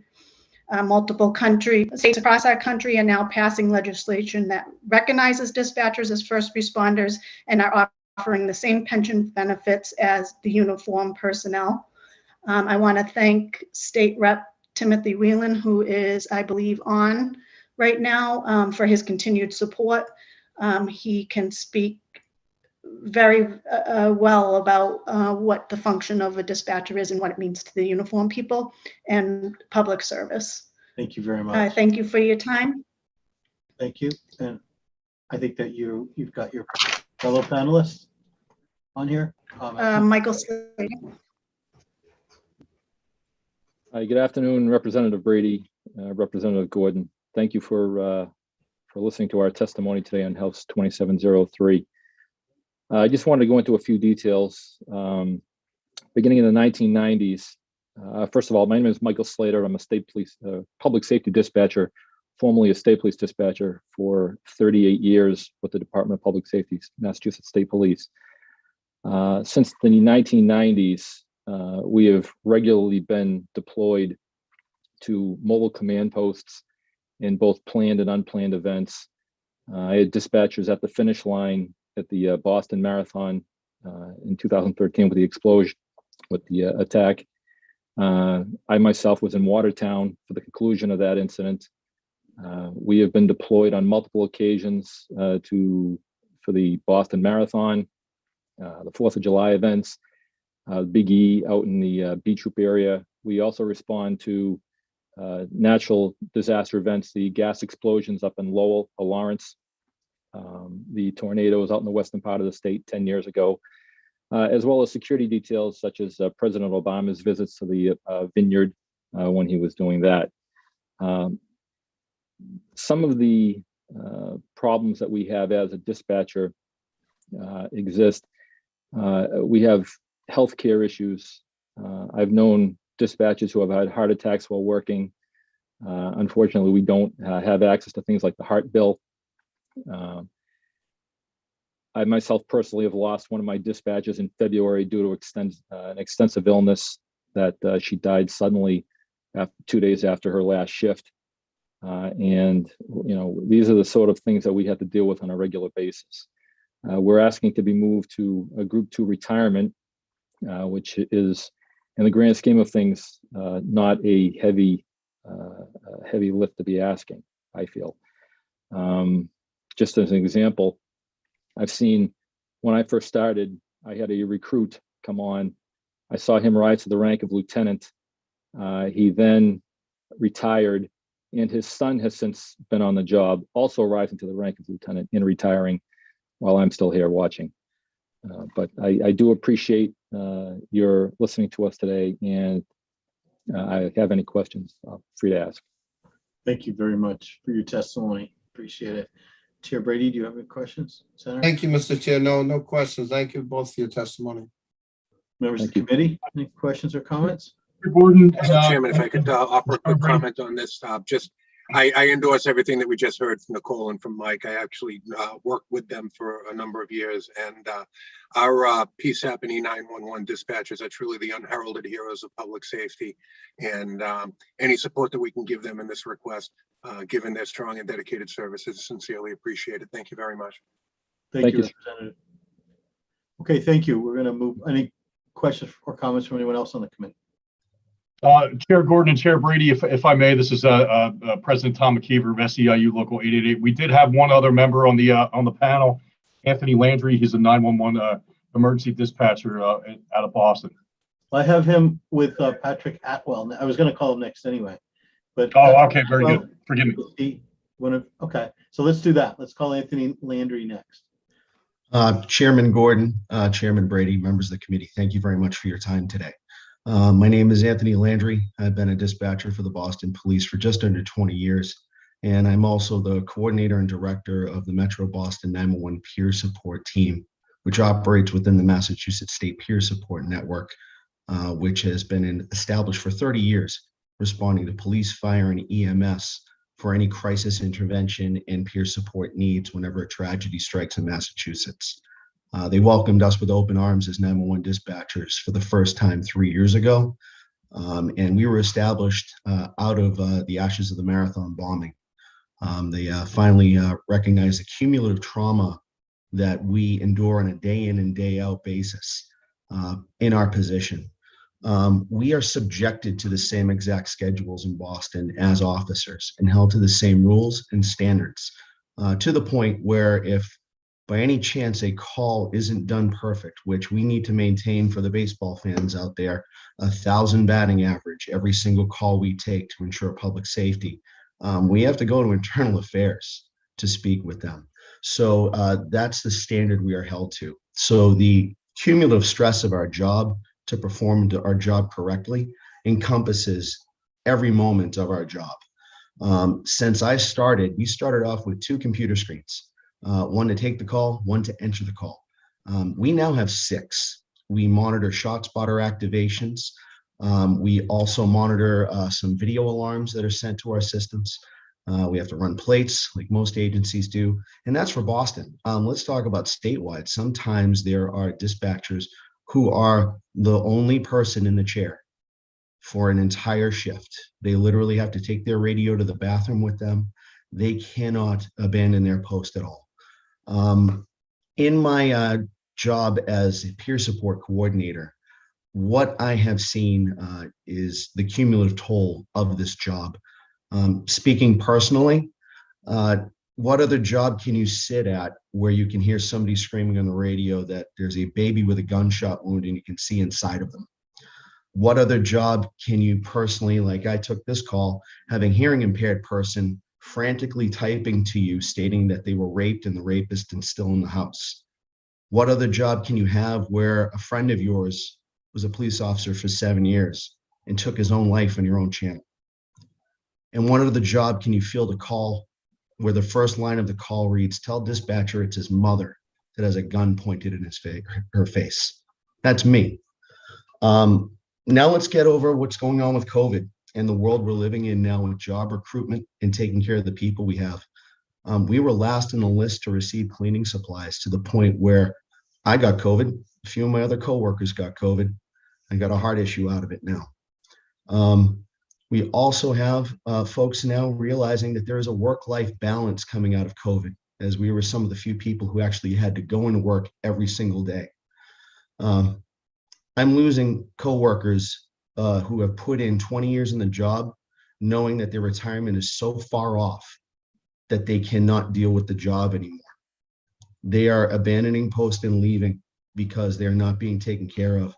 If we are able to be put into group 2, they will see a light at the end of the tunnel and stay in that chair so we can help prevent this attrition rate, which is going off the charts. Nationally, 911 dispatchers are going by the wayside to the point where in 2019, there was 15 to 20% job vacancy with an annual 7% need nationwide for more dispatchers. We are now at the point in April of 2021 where we are at 25 to 30% job vacancy. And I can tell you in Boston, we are at 35%, to the point where we were put on emergency 12-hour shifts this past summer to deal with the people who are leaving their jobs. We need to take a 2-pronged approach. We need to take the approach of taking care of the people who, if you do the math in Boston, field on a 40-year career, 350 to 500,000 911 calls.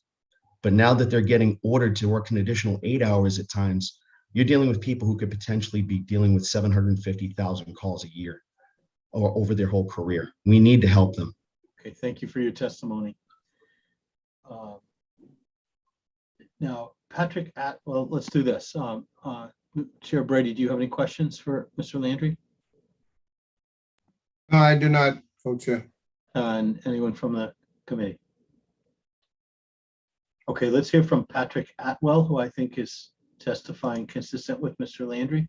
I am. Thank you. Can you hear me? Yes. Great.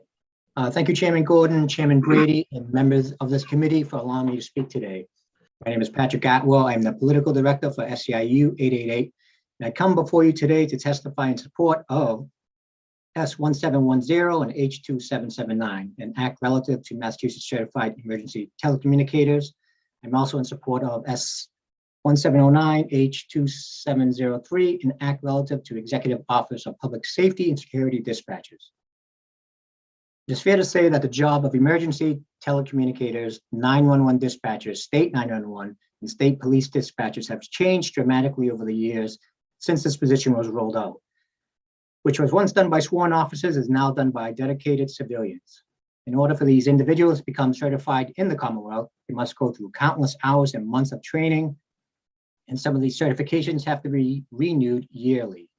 CGAIS is the FBI's Criminal Justice Information System, Next Gen 911, APCO is the Association of Public Safety Communications Officials. EMD is Emergency Medical Dispatch Certification. ShotSpotter is the audible gun sensing technology that alerts the dispatchers, and Mutual Link BAPERN allows multiple agencies to communicate with each other. Emergency telecommunicators are often required to testify in court. They must also possess tactical knowledge, which is a wide knowledge of a cornucopia of tactical issues, and need the ability to be able to calmly deploy and order them under mundane to extreme circumstances across law enforcement, EMS, and fire services. This job has a negative toll, both physically and mentally, on these individuals that are handling multiple life or death calls on a daily basis, which affects them on a personal level. They are truly the unsung heroes and should be considered first responders. Having the ability for emergency telecommunicators, 911 dispatch, state 911, and state police department dispatchers to be able to retire before these negative impacts, as I stated previously, become insurmountable and then they have time to heal and be with their family and loved ones is paramount. For the reasons stated in my testimony today, emergency telecommunicators, 911 dispatchers, state 911 dispatchers, and state police dispatchers should be reclassified from Group 1 to Group 2 because of changes in their duties, responsibilities, and risks. Thank you for your time.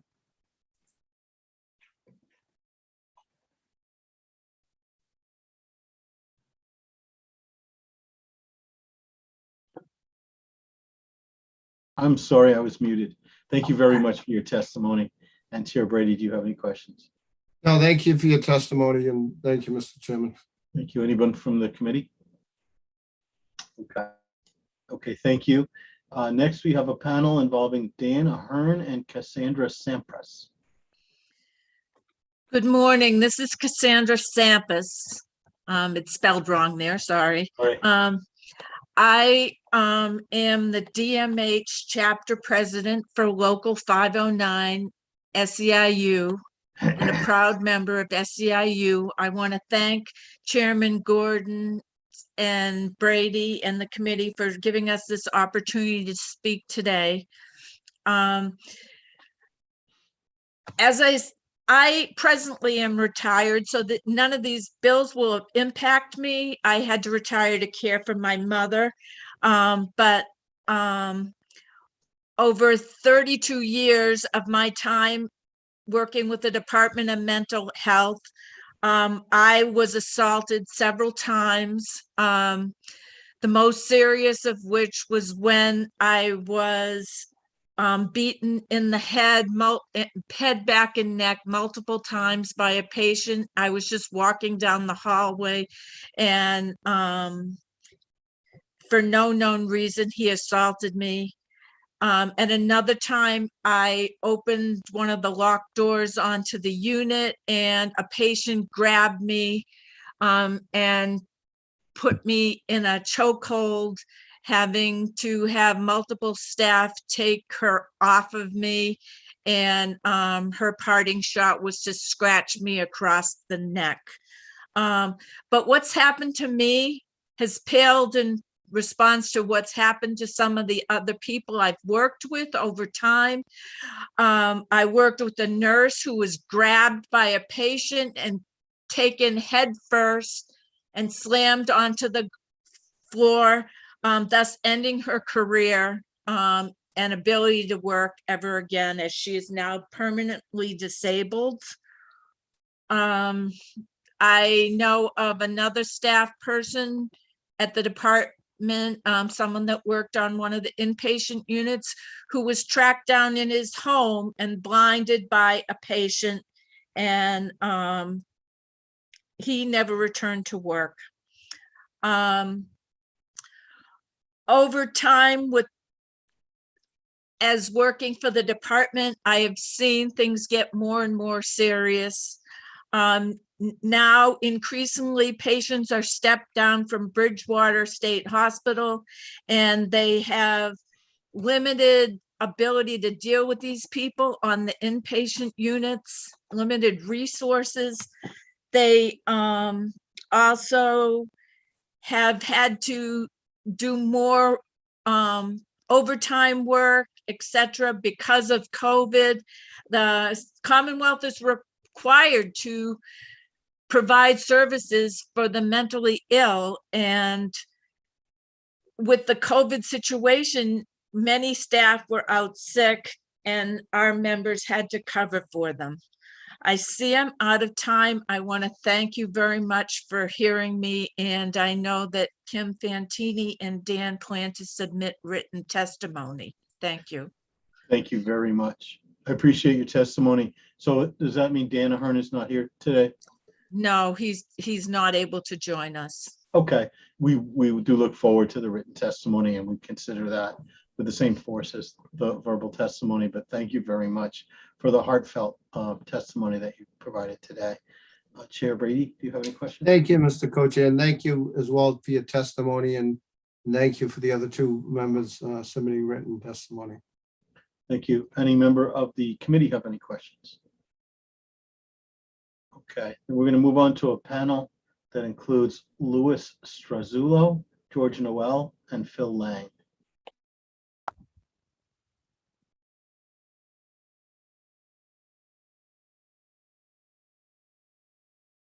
Mr. Strazulo, I think I see you there.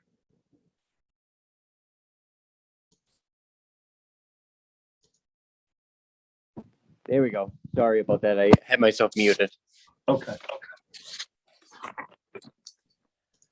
Thank you to the chairs and the members of the committee for accepting our testimony. My name is Louis Strazulo. I live in Swampscott, Mass. I have worked for the electronic monitoring department for 14 years now. And this bill amends the general laws by including employees of the electronic monitoring department in Group 2. Our office has 60 employees. It is broken down into many different levels. Alongside our other state employees, like probation officers, our responsibility are to care and custody of probation, of people on probation, custody, instruction of or supervision of those convicted of a crime in Massachusetts. But unlike probation officers, we're essential personnel. We have to report into our office 24/7. We have 3 different shifts. We work holidays, and upon that, we have to travel into work during snowstorms, hurricanes, you name it. When the courts are closed, we have to be in the office. As it stands, my colleagues and I are responsible for monitoring people who have committed a crime and are released on probation, waiting for trial, sex offenders, among others, but are not guaranteed the same benefits of state employees. We also deal with multiple offices like the FBI, DEA, local and state police departments. We handle and work hand in hand with them on interacting with people on the bracelet and helping apprehend them. We also interact with probationers by changing out their equipment and to attend to their needs and meeting up with them. I can speak firsthand of meeting up with sex offenders and people on the bracelet, and having scenarios where they may have a knife on them in their pocket. I personally had an incident where I had one of the probationers, I went to change out their bracelet, noticed they had a knife in their pocket, just didn't, interact with that situation. But these are situations that we have and that we interact with day in and day out. So we're not only an operations center who just handles alerts. We are also handling incidents where we have to interact with probationers. We have 3 shifts with 13 people on a shift. During COVID, we only had 5 people on a shift interacting with the whole state of Massachusetts. And all these phone calls that we take in are anywhere from handling incidents, suicide calls, threats to us, and situations where there is domestic disturbance going on. I ask for the committee to please consider moving us to Group 2. At this time, I would like to yield my time so that I could give some time to George Noel and Phil Lang, who are both on this call and would like to speak on this. Thank you for your time.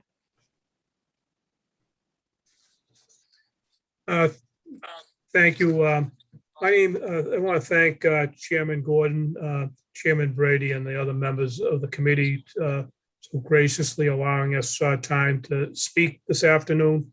My name is George Noel. I'm the business manager for the Office and Professional Employees International Union Local 6, who the employees at Elmo are our members. And we represent the clerical and professional employees at the trial court, as well as many other bargaining units across the Commonwealth of Massachusetts. I want to rise in support of H 2788 today, an act relative to the electronic monitoring department for their classification into Group 2. I think that my brother Louis did a great job articulating their duties and what they go through on a day-to-day basis. And like I said, I stand with my brothers and sisters who are doing this work, and I ask the committee to report out favorably on this bill. And I think it'd be far more better off listening to Brother Phil Lang, who can also tell you personally the duties of this classification and why they deserve to be in Group 2. Thank you for your time today. Thank you, Mr. Noel. Mr. Lang? Yeah, thank you guys for this opportunity, the chairman, the committees. It's very important to us, and I hope it's something that we're able to continue a dialogue on. I think at this point, just introducing the electronic monitoring program and what it is a 3-shift, 24/7, 365 operation that never shuts down, considered essential by the Commonwealth, yet our colleagues in the probation department seem to be treated a step above us. And we're just a little concerned. I've heard from other agencies, sounds like parole, a couple of others have a similar disjoint where some of their colleagues that they're working with seem to be able to just treat it differently. So I think it's really important that folks start to be sensitized. Elmo 24/7, 365, no shutdown, COVID, snowstorms, hurricanes. We have to pull doubles when people can't get in. We have no transportation. We had to fight, kick, scratch just to get overtime pay, what we consider super holidays, as well as when you are pulled in on a double. That's not average or normal, and unfortunately the rates have been a little high during our recent tenure. But again, just listen to the dispatchers, listen to the experience of other brothers and sisters out there across public safety, health, welfare for the Commonwealth. And I am so proud and thankful to represent my Commonwealth and continue the efforts that we put forth. But once again, Elmo is the bridge. We are the gap between the courts that are open on a traditional schedule, 9 to 5, Monday through Friday. We are there every other minute of the day. And it's not even arguable. It is empirical data that we spend more time on the phones with the probationers and pretrial people involved in the court system of this Commonwealth than any other folks involved in that system, because we are the first line of defense. Please excuse me, dispatchers, but those folks who can't reach the trial court or their probation officers during normal times and after hours recognize the value of Elmo being available as a 24/7 hotline for a variety of matters which span well outside of our purview. And I just think, obviously, I think we're all sensitive to the rise in the mental health issues as well as domestic situations that have been, how should I say, heightened as a result of our recent 2-year life experience. And unfortunately, I give empathy to all parties involved, as well as the management, as well as our government representatives. The challenges are huge and have come upon us very quickly. But we do need to continue to try to meet those challenges and take care of the frontline workers. Attrition and turnover have become the #1 issue. And that's just something for all of us. But we are going to lose more people because we just don't have enough people on the lines now. So as a result, other people are going to fade out because they just can't sustain it. And public safety, we can get into it, but knives, weapons. We worked in a facility. I've been working since 2008. We worked in a facility with a door that simply had a lock on it, and with no staffing, no security. It was us that came to the door. We had no metal screeners or anything. We basically relied on the trust and of the folks coming in to be restrapped or have their equipment replaced. But again, I think electronic monitoring being introduced for the first time when it was born, probably in the 2000 timeframe, maybe 500 people in the system. Now we're over 5,000, working with parole, state police, probation, as well as Department of Correction and ICE, et cetera, down the line. And we're called upon all the time. Shot spotter, I heard, we used to do it, but now we get called by the local PDs as well as troopers, ICE, everybody else to help them track bracelets, locate people real time, and also research for them historical data. But I know my time is up. I certainly appreciate this. I feel like this is a first opportunity, and we are ecstatic to have the floor. And we thank you guys for being here and listening. Well, thank you for sharing your testimony. We appreciate it, and we will pay attention. Chair Brady, do you have any questions? Thank you, Mr. Co-Chair, and thank you all for your testimony. Thank you. Next up, we have Joseph Shaig, if I'm pronouncing that right. Yes, you are. Thank you. In writing, guys. Thank you. Okay.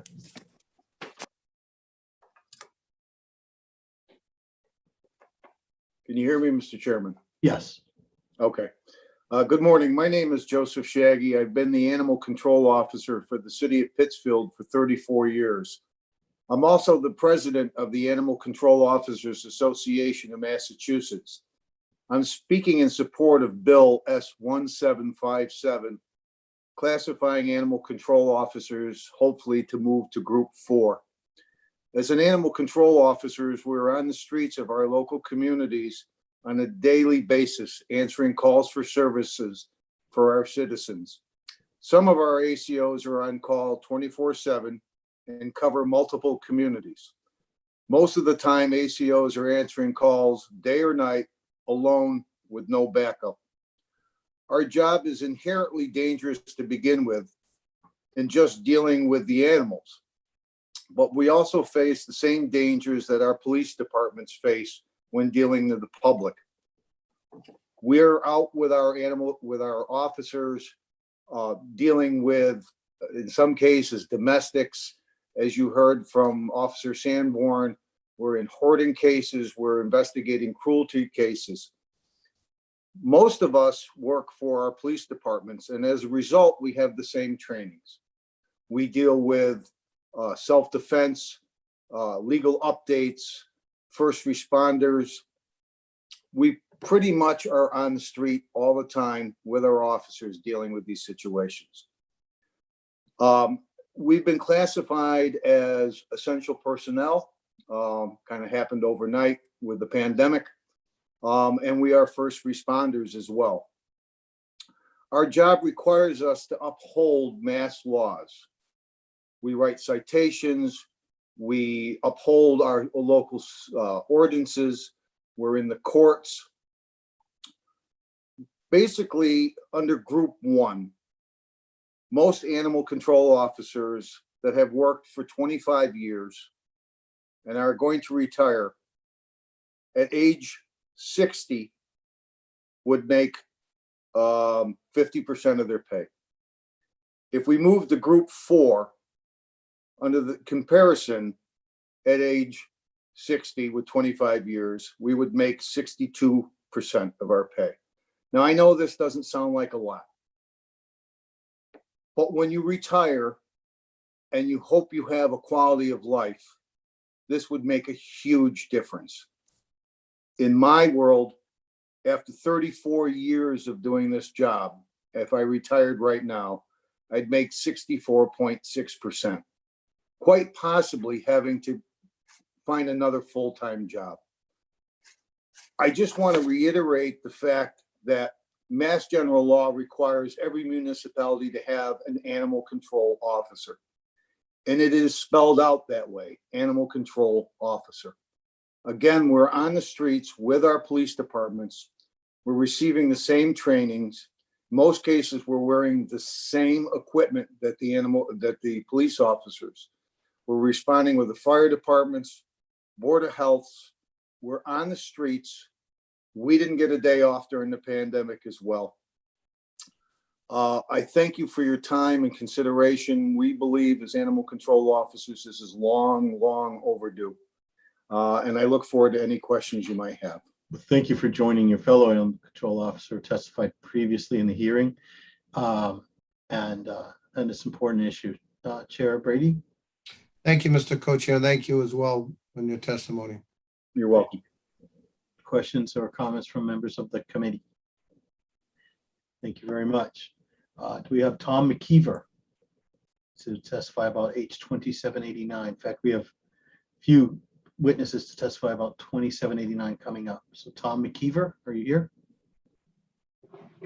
I am Chairman Gordon, and thank you for the opportunity. Chairman Brady, I thank you for and distinguished members of the Public Service Committee for allowing me to give testimony regarding House Bill 2798, an act relative for retirement benefits and classification for installation security officers. If I can give a brief introduction and allow our members to give to dive in a bit further, but just duties, roles, and responsibilities. The primary purpose of this position is to protect federal property from hazards such as sabotage, trespass, theft, fire, and accidental and willful damage and destruction. Perform security and law enforcement duties in the preservation and peace, the prevention, detection, and investigation of crimes. These folks, these installation security officers, provide security for Barnes Air Force Base and as well as Cape Cod Otis Air Force Base, and they work side by side with the military down there. These folks are essentially first alert responders for Homeland Security, and Otis Air Force Base provides protections for the entire East Coast. Our folks essentially provide security for multi-million-dollar apparatuses like the fighter wing, F-15s and F-16s that are on the runways at Otis. And these our folks, the ISOs, also conduct random patrols of all facilities and equipment with an emphasis on weapon systems, firearms, munitions, and explosive storage areas. They respond to alarms and conduct random checks in the area and the perimeter on the base, and they enforce entry control to the installation and selected facilities. They also provide armed response and perform law enforcement duties as required in accordance to the Air Force and Air National Guard regulations. Without further ado, if I may introduce Matthew Polera, one of our ISOs.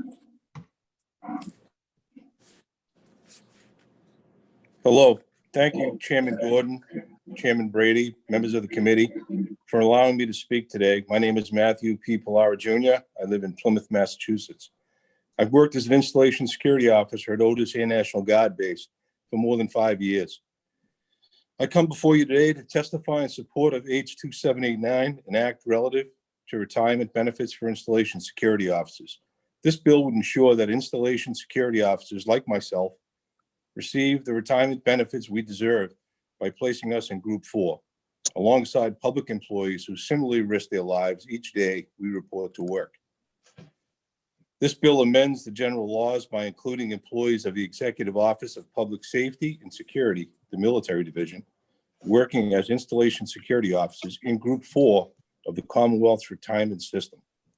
As it stands, installation security officers protect and serve in the same way as other state employees in Group 4, such as military installation firefighters, but are not guaranteed the same recognition of service in retirement.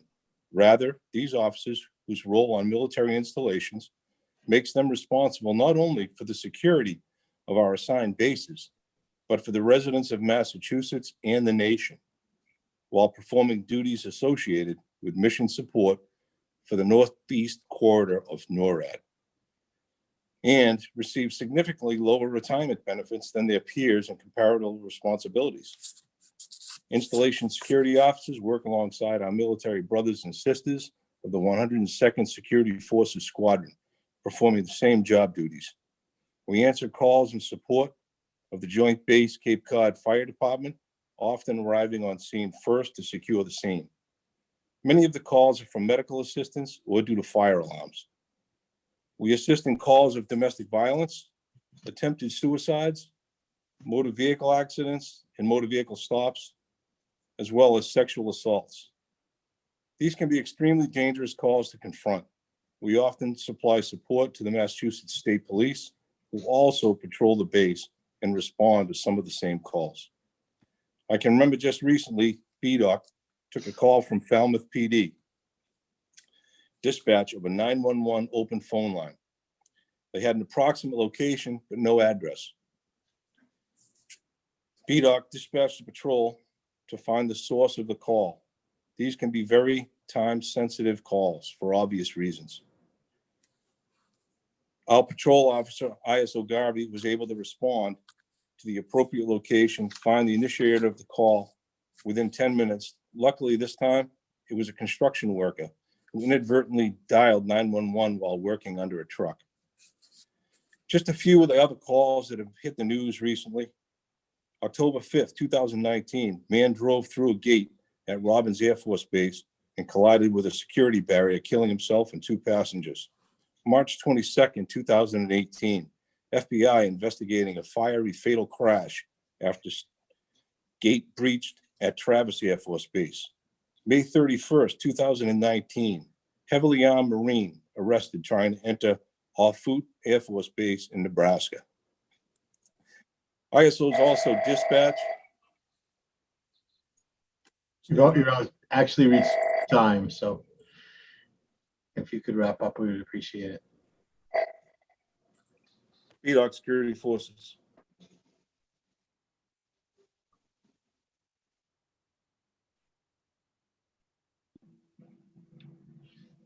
Chairman, we're going to bounce over to Tom Simon at this time. I'm back, Tom. I'm back. I can finish. I only got a couple of lines. ISOs also dispatch from what is known as BDOC, working hand in hand with State Police Bourne when problems arise. BDOC is also responsible for monitoring alarms on the Vindicator that secures military installations, buildings, weapons, and vaults. BDOC and entry controllers monitor the many CCTVs as well as PTZ cameras and drop-down barrier system to thwart aggression of terrorism on the base. ISOs wear bulletproof vests, carry military-grade weapons, including M4 rifles, M9 handguns, handcuffs, batons, OC. We take our job very seriously with all the recent shootings that have happened over the last few years on military installations. We have to, our lives and those that we protect depend upon it. If someday I'm faced with the ultimate sacrifice, my life, I will give it. Please show me the respect I show others and support this bill. I hope you agree that this bill is necessary to protect us, your fellow state employees, as we protect and serve our service members on military installations across Massachusetts. I strongly recommend H 2789 favorably for passage, and thank you, gentlemen, again, for your opportunity for me to testify today. Okay, thank you very much. Mr. Simon? Thank you, Chairman Gordon, Chairman Brady, members of the committee for allowing me to speak today. My name is Thomas F. Simon. I live in Middleborough, Massachusetts, and I've worked as an installation security officer at Otis Air National Guard base for 2 years. I'm a captain of the Massachusetts Armed National Guard with 12 years of service. I come before you today to testify in support of Bill 2789, an act relative to retirement benefits for installation security officers. This bill ensures that installation security officers like myself receive the retirement benefits we deserve by placing us in Group 4, alongside public safety employees who similarly risk their lives. This bill amends the general laws by including employees of Executive Office of Public Safety and Security Military Division working as installation security officers in Group 4 of the Commonwealth's retirement system. As it stands, installation security officers protect and serve in the same way as other state employees in Group 4, such as military installation firefighters, but are not guaranteed the same recognition of their service and retirement. Rather, these officers whose role on the military installation make them responsible not only for the security of Massachusetts, but the national security receive significantly lower retirement benefits than their peers with comparable responsibilities. The responsibility of the installation security officers is to ensure the safety of all those that live and work on Joint Base Cape Cod. We work side by side with Air Force Security Forces, Joint Base Cape Cod Fire Department, Mass State Police, and surrounding towns police departments to accomplish this. As ISOs, we have three primary roles: entry control to the base, patrol, and base defense operations center, also known as BDOC, which is the Air Force version of police dispatch. When working entry control in the gate, we're responsible for verifying everyone coming onto the base is allowed to be there. We also search vehicles for contraband such as drugs, weapons, and explosives. And as seen too many times in the recent news, as an entry controller, we are the first to react to criminal or enemy attempts to breach the base. These encounters often end violently. We take the job very serious because we are the first line of defense for those on base.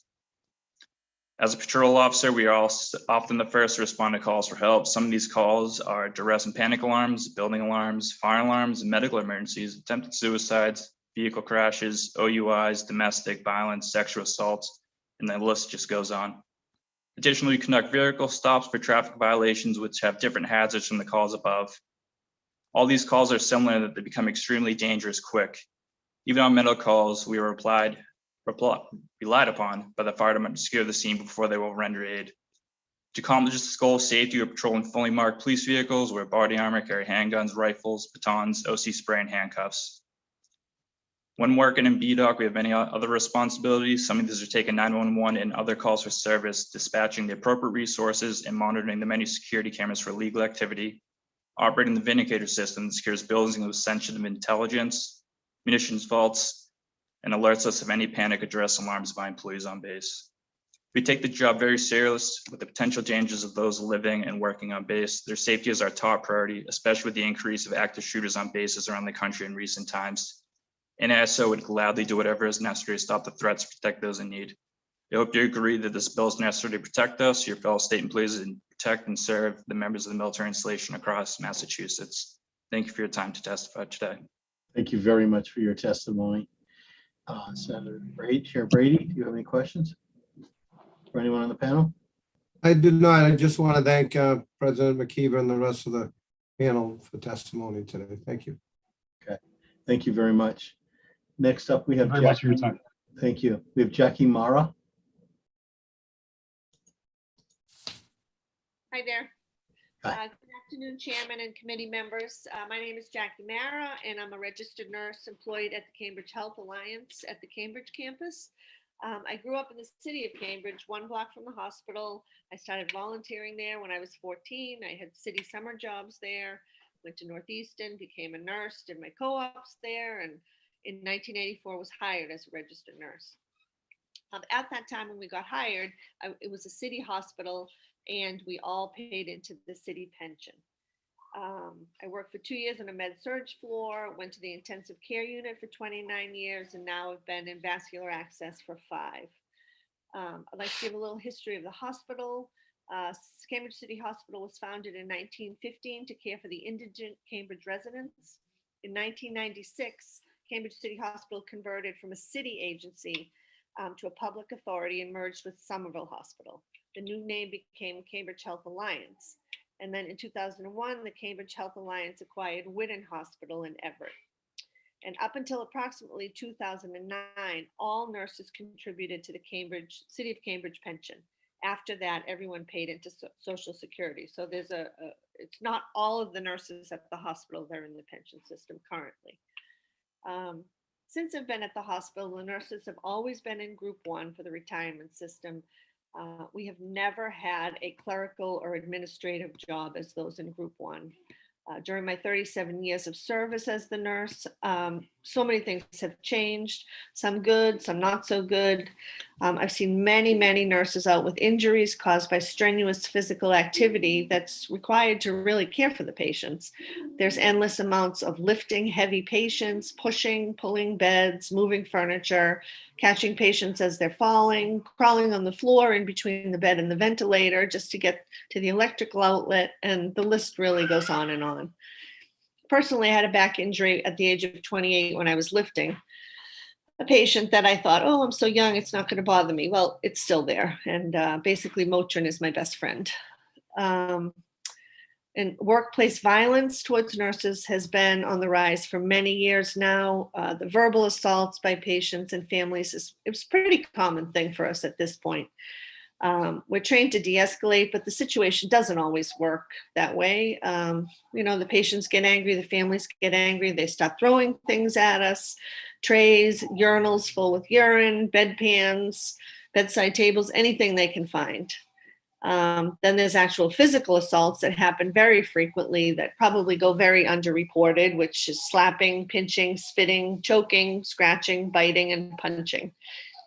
Just 2 weeks ago at the Everett campus, we had a young nurse who was seriously assaulted, requiring stitches all on her face, and she resigned the next day. She's not interested in nursing anymore. So as you know, nurses at Cambridge Health Alliance, it's a sole public hospital in Massachusetts, and it really does serve as a safety net for a lot of the population, most vulnerable and diverse patients. We have a large population of homeless, addicted patients, both drug and alcohol, and a large mentally ill population. These patients are not only on psychiatric floors. I just can't impress upon you that. Everyone just thinks only the psychiatric floors deal with it. They're everywhere. Just last Friday, there was a Code Silver, which is an armed intruder, which luckily was not true, but the whole hospital went into lockdown because one of the patients was thought to have a gun because he was breaking the window and it sounded like bullets. Cambridge, everyone was locked down until the Cambridge police cleared it. So it is a risky job at this point in time. Thank you. I ask you to wrap up. You're beyond your time. But okay. And then we have to talk about the COVID pandemic, how just horrible that was. There are no words to tell what it was like with that infectious organism, to have to work with that, and the feelings that you had about your family and the patients that you served. We will submit all of this in writing, but I do hope that you will consider the 140 nurses that are approximately in the pension system, that you would move them to Group 2 for the physical and violent and infectious risks that we're put at every single day. Thank you very much, Ms. Mara. Mr. Brady, do you have any questions? Ms. Mara, what was the bill number again, please? It's H2725, right? 2725, thank you. S1693. Okay. Thank you very much. Thank you very much. Shannon McLaughlin?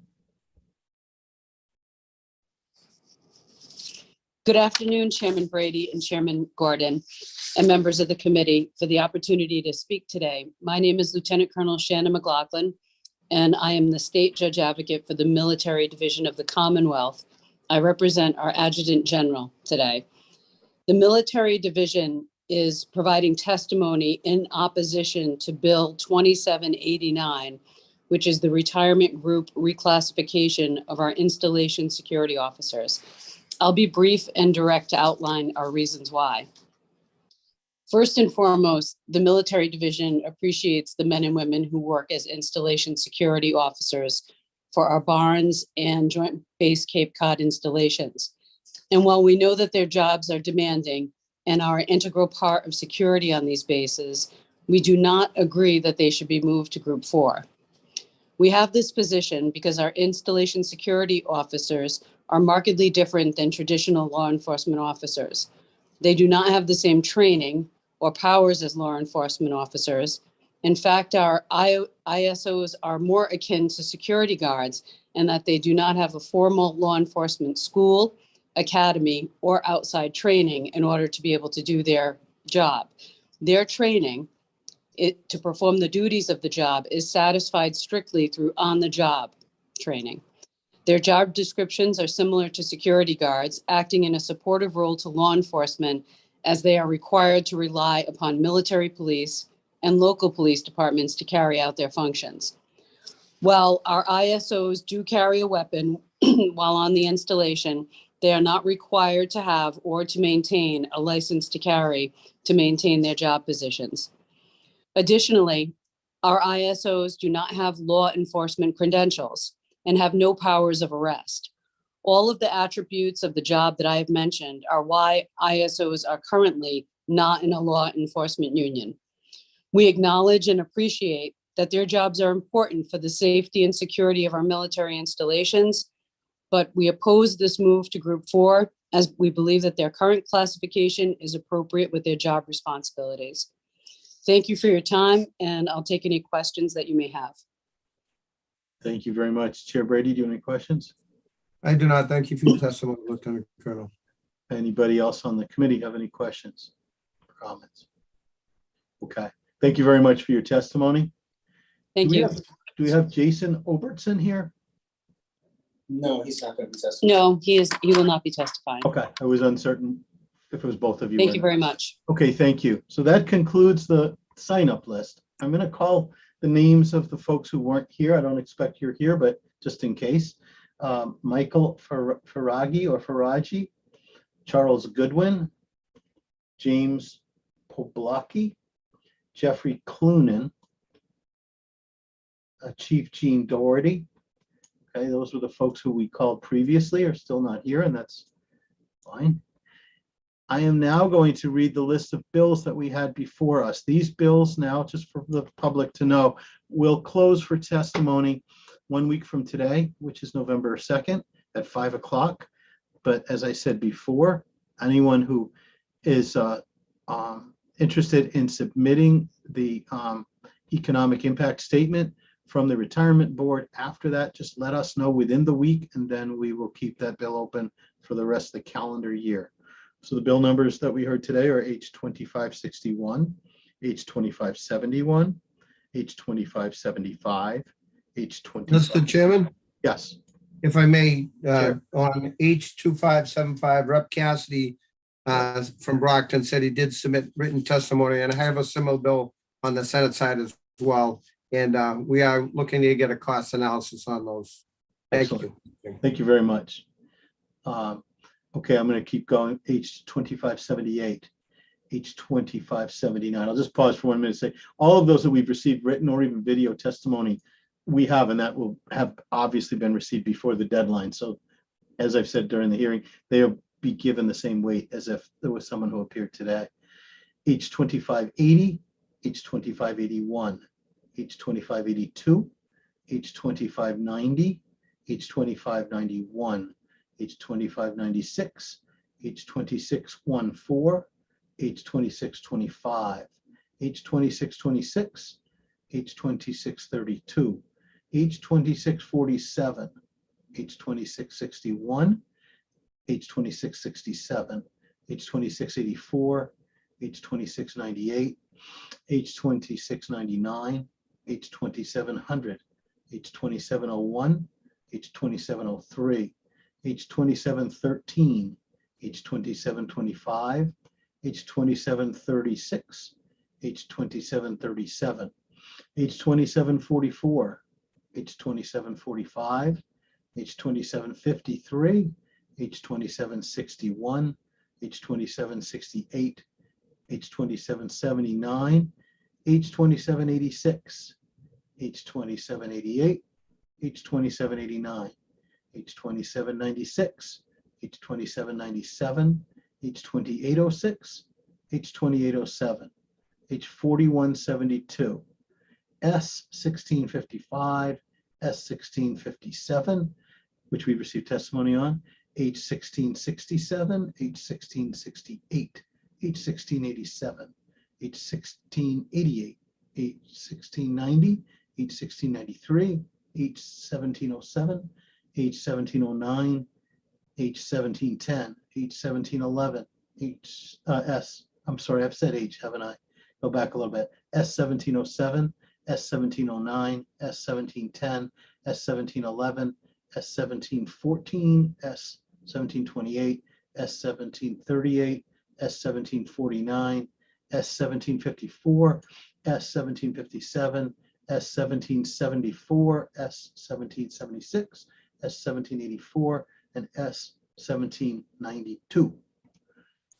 Having heard a testimony on those bills, can I hear a motion to, do you have any further statement or comment, Chair Brady?